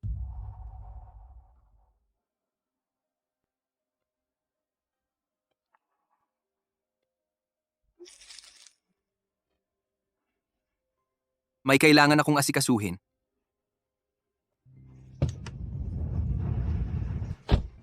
Anong napaka-importanting bagay?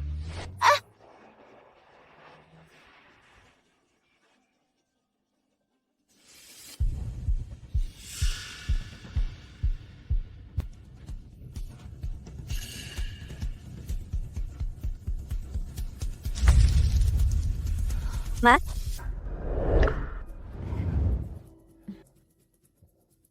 Wang Shu. Wang Shu.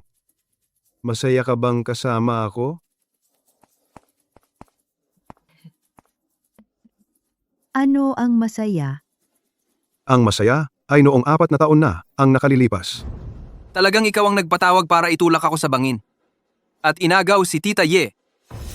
Alam mo na palang lahat. Inutusan ko silang kunin si Wang Shu. Hindi ko inaasahan na sobra sila sa paggawa.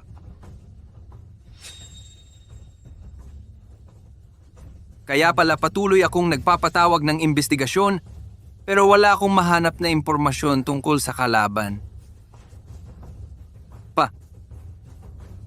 Napakawalang hiya mo. Walang hiya? Mahal ko ang isang babae. Saan ang kahihiyan doon? Pinatay mo ang kanyang asawa, ipinakulong mo ang kanyang anak na babae, at ginawa mo siyang baliw. Ito ba ang pagmamahal mo? Binayaran ko naman siya. Sa loob ng 4 na taong ito, palagi akong nandito. Maingat na inaalagaan siya. Hindi mo na kailangang alagaan siya. Ako ang mag-aalaga kay Tita Ye. Kukunin mo siya mula sa akin? Wala ka pang alam. Ganon ba? Tita, halika. Dadalhin ko kayo para makita ang inyong anak na babae. Okay ba? Dito tayo. Ang kapal ng mukha mo, mga tauhan, kunin ninyo ang ginang. Masamang tao ka. Hindi ako sasama sa iyo. Tita, hindi ka pwedeng pumasok, ma. Hindi pwedeng pumasok. Ma,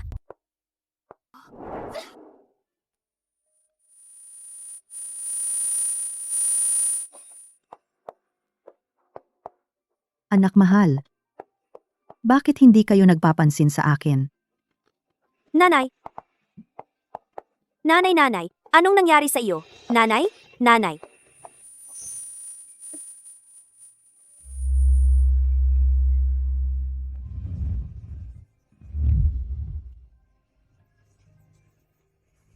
Ikaw ang anak ko?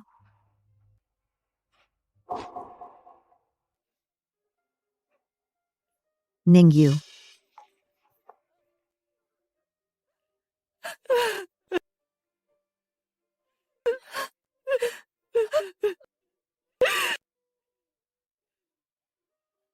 Nanay. Tara na.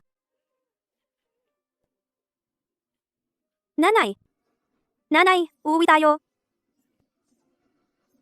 Tara. Dalhin ang ginang. Patayin! Huwag kang maglakas loob.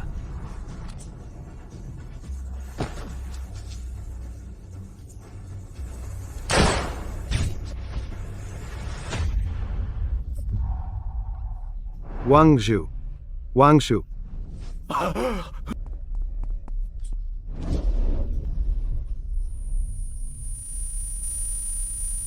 Wang Shu. Nanay, Wang Shu. Nanay. Wang Shu. Nanay. Wang Shu. Nanay. Wang Shu.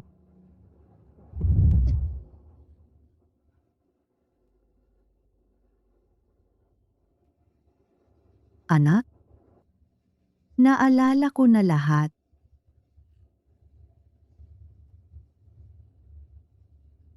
Ang taong ito, ang siyang nasa likod ng pagkamatay ng tatay mo. Ikaw? Nanay, Wang Shu, Wang Shu. Hindi ko balak patayin ka, Wang Shu. Umalis ka. Nanay. Nanay, huwag mo akong takutin. Nanay, huwag mo akong takutin. Magpakatatag ka. Dadala kita sa ospital. Huwag mo akong takutin. Nanay. Ningyu, pumunta muna tayo sa ospital.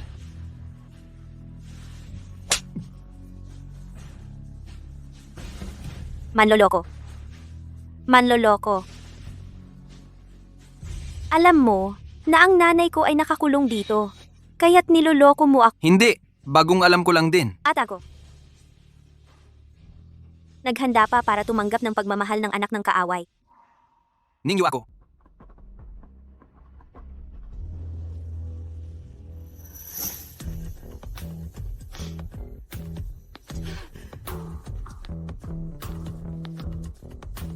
Mo King-chang.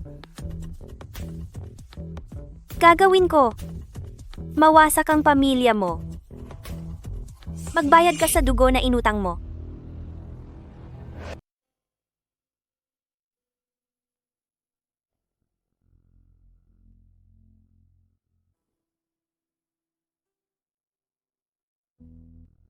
Tatay, nanay, hintayin ninyo ako. Ang paraan ng paghihiganti ay naiisip ko na.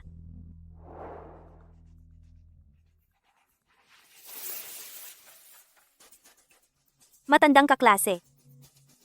Tulungan mo akong makilala kay Mr. Hui. Si Mr. Hui. Gumagalaw sa parehong legal at ilegal na mundo. Pangunahin niyang pinagkakakitaan ang pagbebenta ng impormasyong pangnegosyo at pampolitika. Pero baluktot ang ugali niya. Madalas sa mga bisita, nagpapataw siya ng kakaiba at mahirap na kondisyon sa transaksyon. Ning Yu. Handa ka na ba?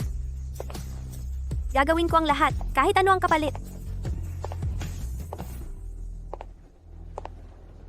Narinig ko na gusto mong malaman ni Miss Chu ang maruruming sikreto ng pamilya mo sa lahat ng larangan ng negosyo. Oh.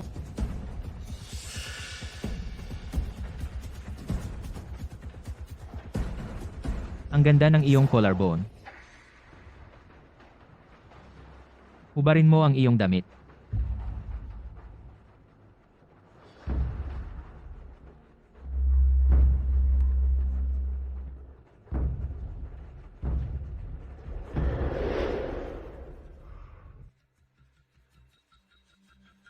Ang bumaril at pumatay kay Auntie Ye ay ipinakulong ko na. Ikaw, bilang punot dulo ng lahat, ano ang balak mo? Punot dulo? Si Chu Ningyu ang tunay. Kung hindi dahil sa kanya, hindi mamamatay si Wang Shu. Gagawin kong ibuhos kay Wang Shu ang buhay ni Chu Ningyu. Ikaw ang pumatay kay Ye Wangshu. Papatayin mo pa ba ang kanyang anak? Young Master Mo, may masama. Pumunta si Miss Chu para hanapin si Mr. Hui. Ano?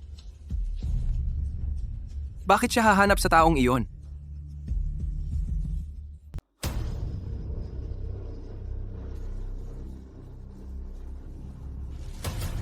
Ang ganda ng iyong balagat.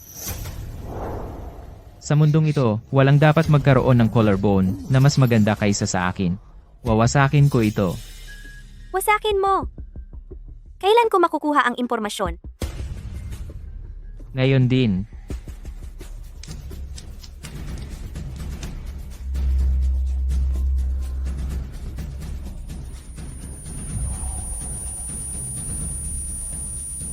Huwag mo siyang galawin kung ayaw mong mamatay. Ningyu. Ningyu?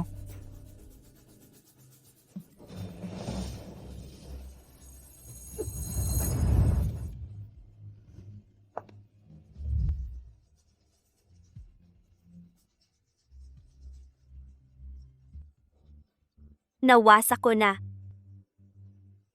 Kailan mo ibibigay sa akin ang impormasyon? Ikaw talagang babae.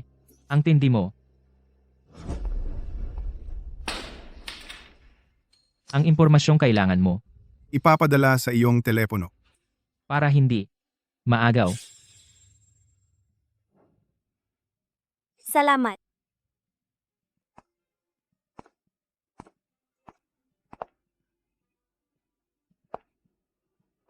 Ningyu.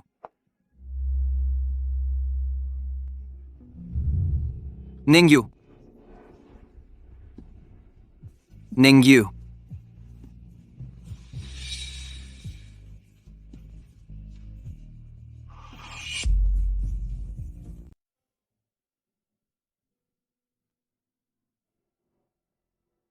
Ningyu.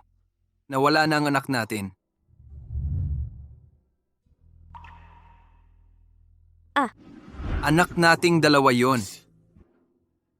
Wala ka bang naramdaman? Natutuwa nga ako na nawala siya. Kung hindi, dagdag abala pa yon.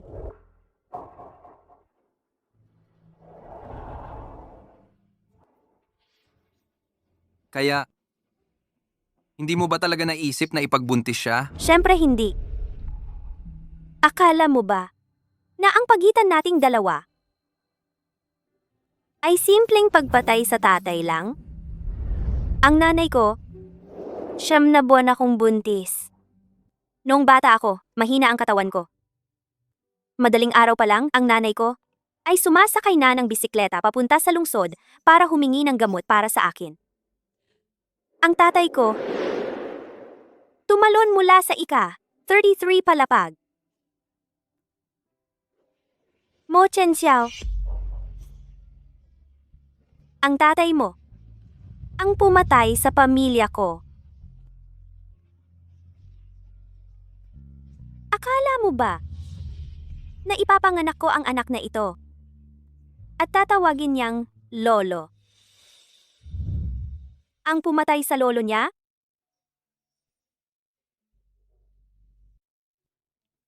Oo, sa pagitan natin, may malaking agwat.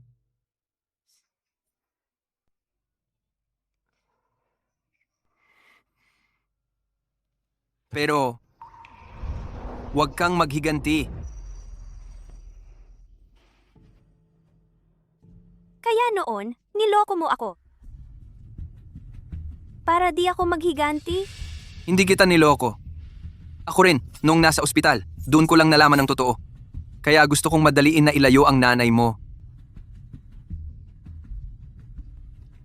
Maniwala ka man o hindi. Pero hindi ganon kadali ang paghihiganti. Kahit na nakakuha ka ng impormasyon kay Mr. Hui at gusto mong sirain ang pamilya ng tatay ko, ang pamilya mo ay nakatayo sa Yuncheng ng 100 taon. Daang-daang miyembro ng pamilya ay nasa negosyo, politika, medisina at iba pa. Akala mo ba, sa isang impormasyon lang, makakayanig sa pundasyon ng pamilya mo? Kahit na ako ang kalabanin ang buong mundo, gagawin ko pa rin ang paghihiganti. Pero kung ganito, matatanggap mo ang malupit na pag-atake ng buong angkan ng mo. Napakadelikado nito. Talaga bang handang isakripisyo ang lahat ng meron ka para lang makapaghiganti? Mas mabuting maging basag na banga kaysa buong tapayan na walang kwenta.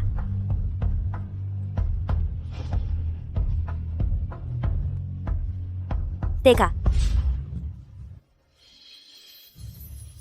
Huwag mo na akong hanapin sa susunod. Ang pamilya ninyong Mo at ako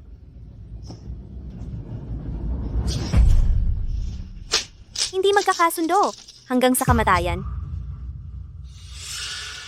Ginoong Mo, kanina lang, ang Mo Group ay naibalita ang sangkot sa illegal na trading. Puno na ang linya ng PR department. Bumagsak ang stock ng grupo. Ngayon, maraming proyektong bilyon-bilyon ang halaga ay kinansela na ang pakikipag-ugnayan. Ang bilis ng kilos niya. Paano naman ang kalusugan mo? Cheng Xiao. Ano ang nangyari, Cheng Xiao? Cheng Xiao, ang pamilyang mo at ang mga politiko, pagsasamantala sa negosyo. At matibay na ebidensya ng illegal na organ transplant. 1 buwan na ang nakalipas, ang mga iskandalo ng pamilyang Mo sa negosyo, politika, kalusugan, edukasyon, sports, at iba pang larangan ay sumiklab ng husto. Nagdulot ito ng sunod-sunod na epekto. Sa kasalukuyan, ang pamilyang Mo ay nahaharap sa daan-daang investigasyon at kaso. Sa ilalim ng pangalan ng pamilyang Mo, 50 kumpanya ang nagdeklara ng pagkalugi. Nagkawatak-watak ang pamilyang Mo. May mga tumakas na may dala-dalang pera, may mga nagtuturuan para lang makaligtas. Isang buong buwan na, wala kang pakialam sa pamilya. Pinuno ka pa ba ng pamilyang mo? Gusto mo bang matulog sa kalsada ang tatay mo sa kanyang edad? Saka ka lang masisiyahan? Saka ka lang masisiyahan? 1 buwan na. Dapat nakabawi na siya. Pagkatapos ng miscarriage niya. Kuya, kung hindi siya aaksyon, tayo ang kikilos. Kahit ako, pwede akong tumulong. Tito, bakit ngayon lang lumala ng ganito ang eskandalong ito? Hindi na mapigilan? Inilabas ni Chuning Yu ang ebidensya at ang mga kaaway ng pamilya natin sa iba't ibang larangan ay parang mga pating na naamoy ang dugo. Siyempre, sasamantalahin nila ito. Marunong siyang gumamit ng momentum. Ang pinakamahalaga ngayon ay mag-isip ng paraan. Hindi ko hahayaang bumagsak ang pamilyang Mo ng ganito. Sa ngayon, nagkanya-kanya ang mga sangay ng pamilyang Mo. Sa tingin ko, alisin siya sa pwesto bilang chairman. Maghalal ng bagong leader para magkaisang lahat at labanan si Chu Ningyu. Kung dahil sa isang babae ay ganyan siya kawalang kibo para iligtas ang buong pamilya, wala na tayong magagawa.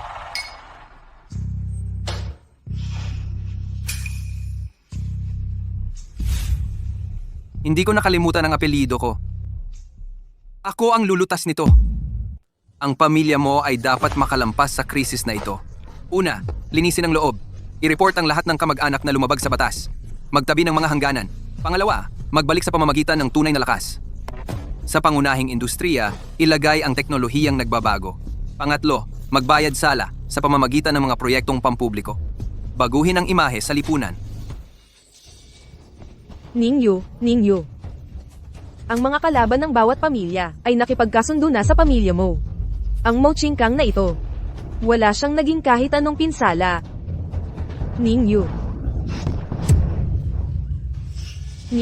huwag kang ganito. Azen, May clue pa ba? gumastos ako ng napakaraming pera. Marami akong pera para bumili. Ang lahat ng aking mga daan para sa clue ay naharang. Ang Mo Chen Xiao na iyon, kapag hindi siya gumalaw, ayos lang. Kapag gumalaw siya. Ningyu, baka pwede tayong tumigil na. Napakalakas ng pamilya mo. Ang Mo Chen Xiao na iyon, napakatalino niya, hindi mo siya makakalaban. Narinig ko na. Ang pamilya mo. May nag-alok na ng malaking halaga para sa buhay mo.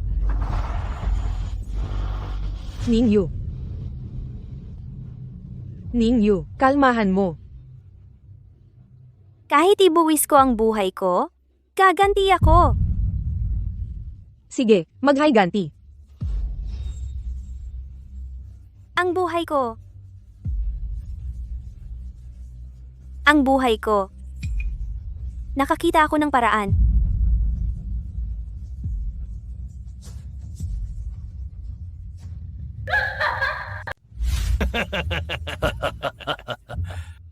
Talagang hindi pangkaraniwan ang Shen Xiao. Isang aksyon lang, agad siyang nagtagumpay. Oo anak, sabihin mo nga, paano mo naisip yon? Kasi lahat kayo, gustong tanggalin ako bilang chairman. Hindi ko talaga pwedeng manahimik lang. Lalo pa, ikaw ang tatay ko. Hindi ko pwedeng hayaan kang matulog sa kalye.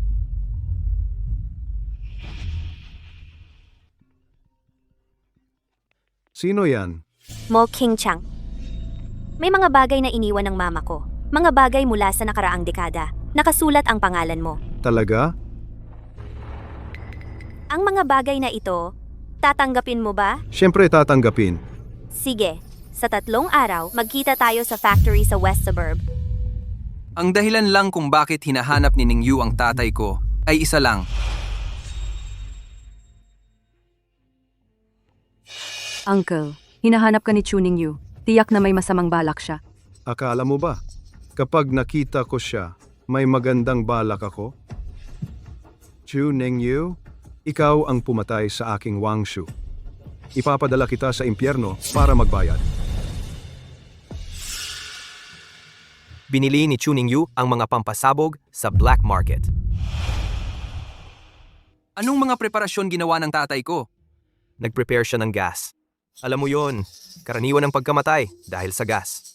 Madaling makawala sa suspetsa ng pagpatay.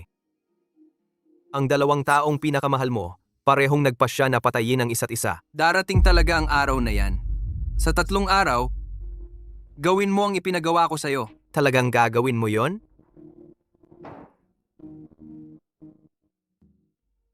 Tatay? Nanay? Bukas, magtatagumpay ako sa paghihiganti.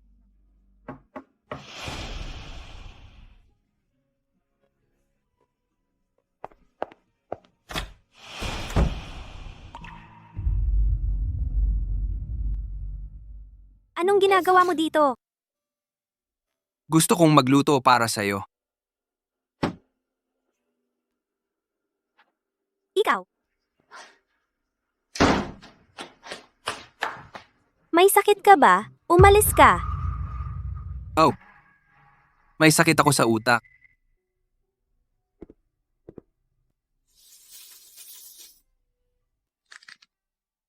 Naalala mo ba ang unang pagkikita natin? Ikaw, mula sa isang mahinang halaman.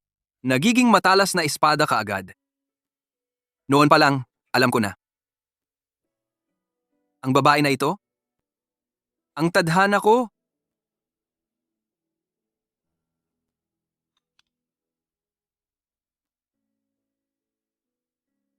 Pagkatapos, naging kami. Palagi kong gustong magluto para sa'yo. Mag-ahit ang buhok mo. Maghugas ng paa mo. Para sa'yo,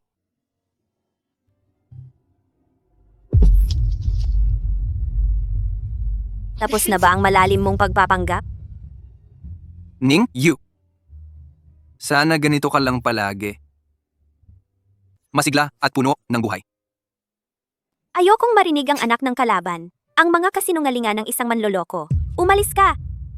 Umalis ka! Umalis ka! Ning Yu. Kalimutan mo ang galit. Mabuhay ng masaya. May isa pang kasinungalingan. Ning Yu. Alam kong galit ka sa pamilya ko. Pero para sa akin, sa puso mo, may natitira pa bang pakiramdam? Meron! Nakakasuka!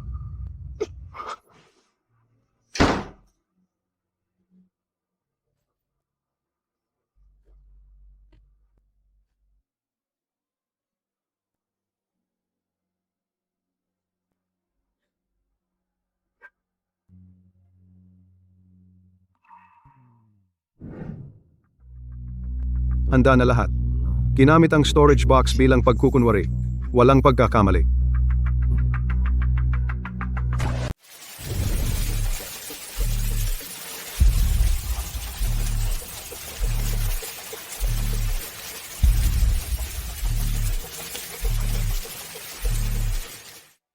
Pa, sa palagay mo ba, kaya ba ni Tio na patayin si Chuning Yu ngayon? Siyempre, Ang dalawang ito, dalhin. Luming, ano ang gagawin mo? Luming. Bitawan mo ako!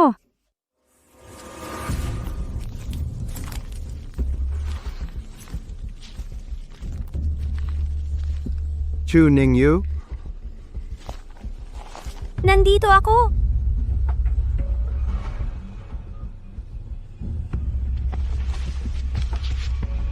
Nasaan ang mga labi ni Wang Shu? Nandoon.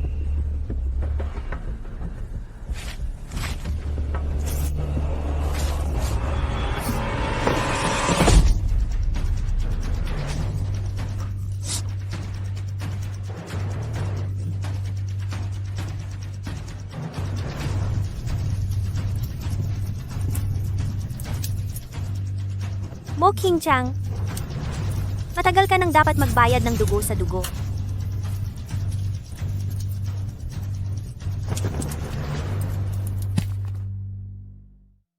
Tama ang sinabi mo.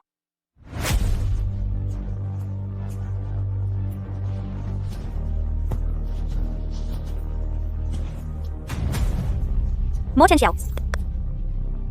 Bakit ikaw? Ningyu, alam ko. Kung hindi mo maaaring ipaghiganti ang tatay ko sa legal na paraan, ipaghiganti mo siya. Mas pipiliin mong isakripisyo ang buong buhay mo para lang makapaghiganti. Tigilan mo yan. Nasaan si Mo Chingkang? Nasaan siya? Noong una siyang pumasok sa factory, agad kong pinapayuhan ng mga tao na patulugin siya at dalhin. Siya ang tunay na ama ko. Nagpalaki. Nag-aruga. Hindi ko kayang hayaan siyang mamatay.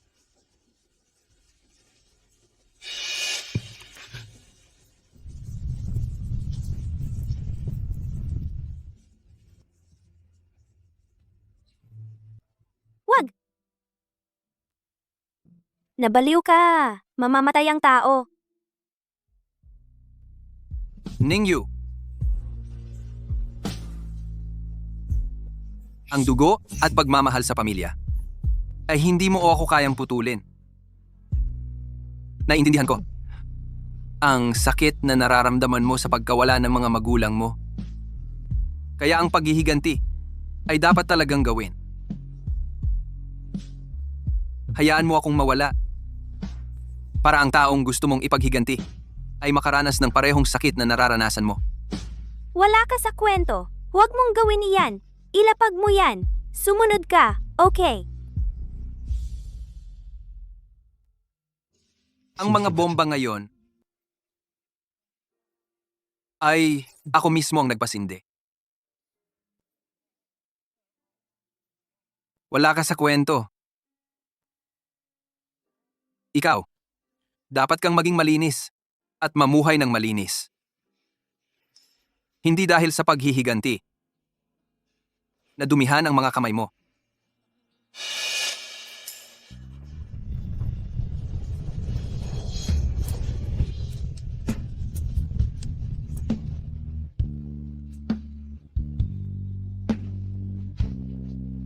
Ang tanga-tanga mo. Bitawan mo. Sumunod ka sa akin. Bitawan mo. Mo Chen Xiao. Tuning you. Mahal kita. Mo Chen Xiao.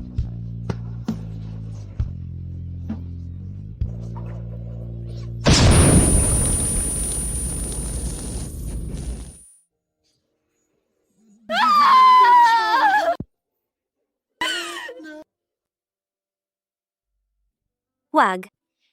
Mo Chen Xiao. Cheng Xiao. Chen Xiao. Chen Xiao.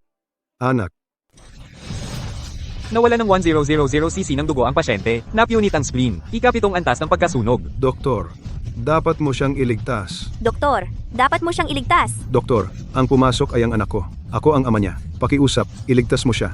Huwag kang mag-alala. Gagamitin ko ang lahat para sa kanya. Gagawin ko ang lahat ng makakaya. Doktor, pakiusap. Anak kong tanga. Paano mo ibinigay ang buhay mo?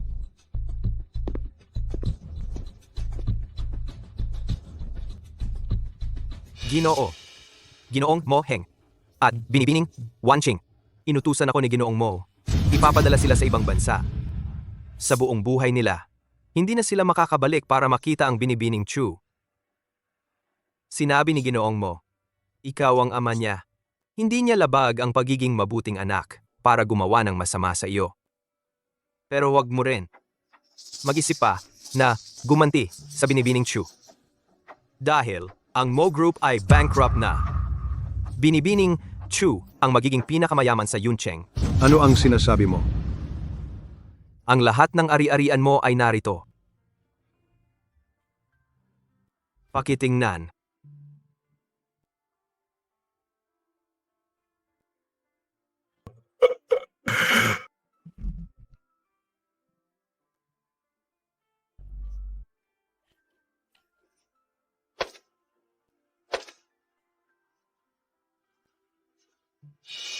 Sabihin mo, ano talaga ang nangyari? Alam niya na matagal na ang lahat ng plano mo. Kaya, isinasama ang sarili sa plano para tapusin ang galit sa kabilang banda. Kunwari para makuha ang tiwala ng pamilya mo. Ang lahat ng movable and immovable properties inilipat sa kanyang pangalan. At pagkatapos, walang binago, ibinigay sa iyo. Ang gusto niya.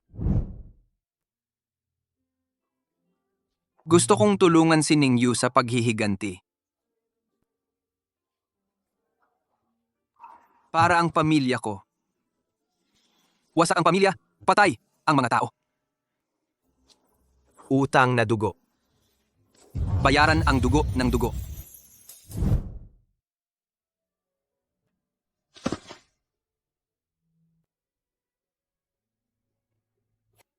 Hindi ko gusto na ikaw ang gumawa.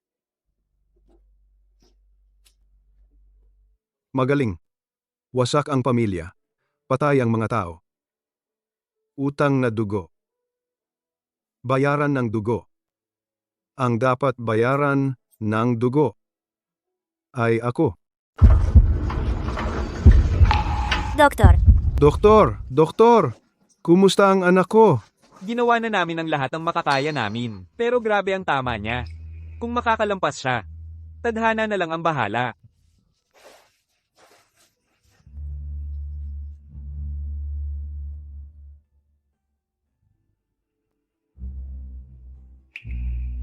Chen Xiao. Noong araw na tinanong mo ako, kung may nararamdaman pa ba ako kahit konti man lang para sa iyo. Sa totoo lang, noong araw na iyon, hindi ako nagsabi ng totoo. Matalino ka.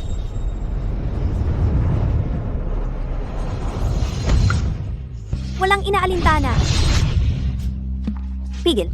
Mukhang hindi maganda ang pakiramdam mo. Hindi ako masamang tao. Pag-unawa, Huwag kang mag-alala. Nandito ako. Chen Xiao. Matagal na kitang mahal. Pero sa pagitan natin, may alitan ng pamilya. Kaya kailangan kong pigilin ang sarili ko. Ako ay sumuko na sa pulisya. Inamin ko na, ang plano kong patayin ang buong pamilya mo noong araw na iyon. Paumanhin.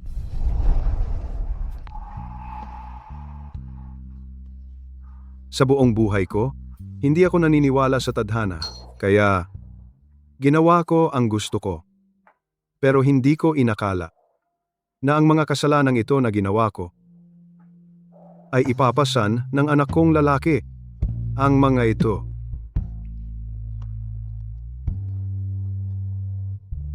Chen Xiao, anak. Chen Xiao! Hindi rin ako naniniwala sa tadhana.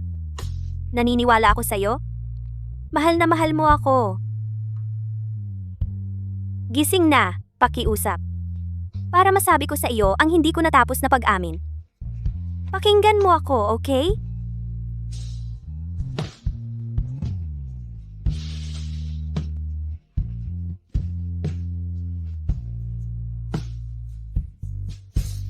Alam kong pagod na pagod ka. Kaya ayaw mong gumising. Okay lang. Maghihintay ako. Maghihintay ako hanggang sa dumating ang oras.